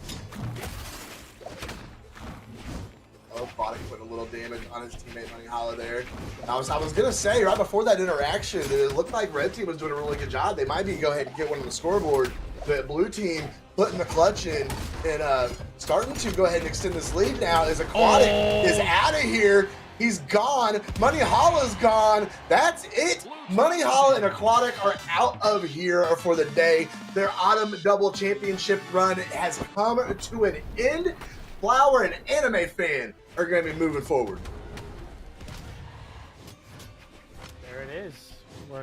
There it is. That's all you can say. I mean, they played absolutely amazingly. The only 3-0 we got of this commentary block, Anime and Aquatic moving forward with the 3-0. Seed number 13 making the upset, I believe. No. They were seeded to win, but still making it into top 8. Definitely a great thing. But yeah, I mean, all in all, a really exciting set, but it just wasn't enough for Monihalla and Aquatic, as they were just unable to beat this team. I mean, they were playing really good. Anime and Flower, they were playing very, very well. Very, very heads up. We saw a lot of really great team combos. But just in general, Anime being so solid on the Onyx just perfectly has his movement on lock, always knows when to position himself, how to get the most out of those gauntlet recoveries as a reversal option, always knows how to push their cannon advantage state. Anime is always a treat to watch. I'm glad we were able to commentate that here. For sure. I do want to give a shout out to Aquatic coming in with that power rank number 90 for this set. He played really well. You're going up against Anime Fan and Flower, two absolute behemoths in North America, and he did a great job holding his own, staying in there, and for the most part, helping Monihalla keep the games pretty close. So, unfortunate to see them go down 0-3, but as we said, Anime Fan and Flower are going to be moving forward. They just qualified for top 8. Congratulations to them. We're going to be, I mean, you're definitely love to see another top 8 under the belt. Nonetheless, though, that is going to do it for our commentary block. So that is it for the side stream this weekend. We hope you enjoyed the production here on the side stream. Next weekend is the Royale. So if you're looking for some more Brawlhalla action, make sure to tune in twitch.tv/Brawlhalla, which is exactly where we're going to be sending you to watch the rest of Autumn Doubles Championship North America. Slow-mo, before we head out, anything you want to say? It was a fun weekend, PJ. Yeah, it was a pleasure. We're gonna get through this week. See y'all at the Royale. It's gonna be great. Make sure if you guys aren't able to make it out, make sure you guys do tune in. I'm sure there's rewards. It's a great format. It's round robin. It's a lot of fun. Everybody plays everybody. You see, if you like any of those players out of those 12, you're gonna see everybody play everybody. It is super fun. It's a great atmosphere, and we're gonna be doing that next weekend. But that is gonna do it for us. That is that way. That is PJ. I am Slow Motion. You guys have a fantastic time watching the rest of the tournament.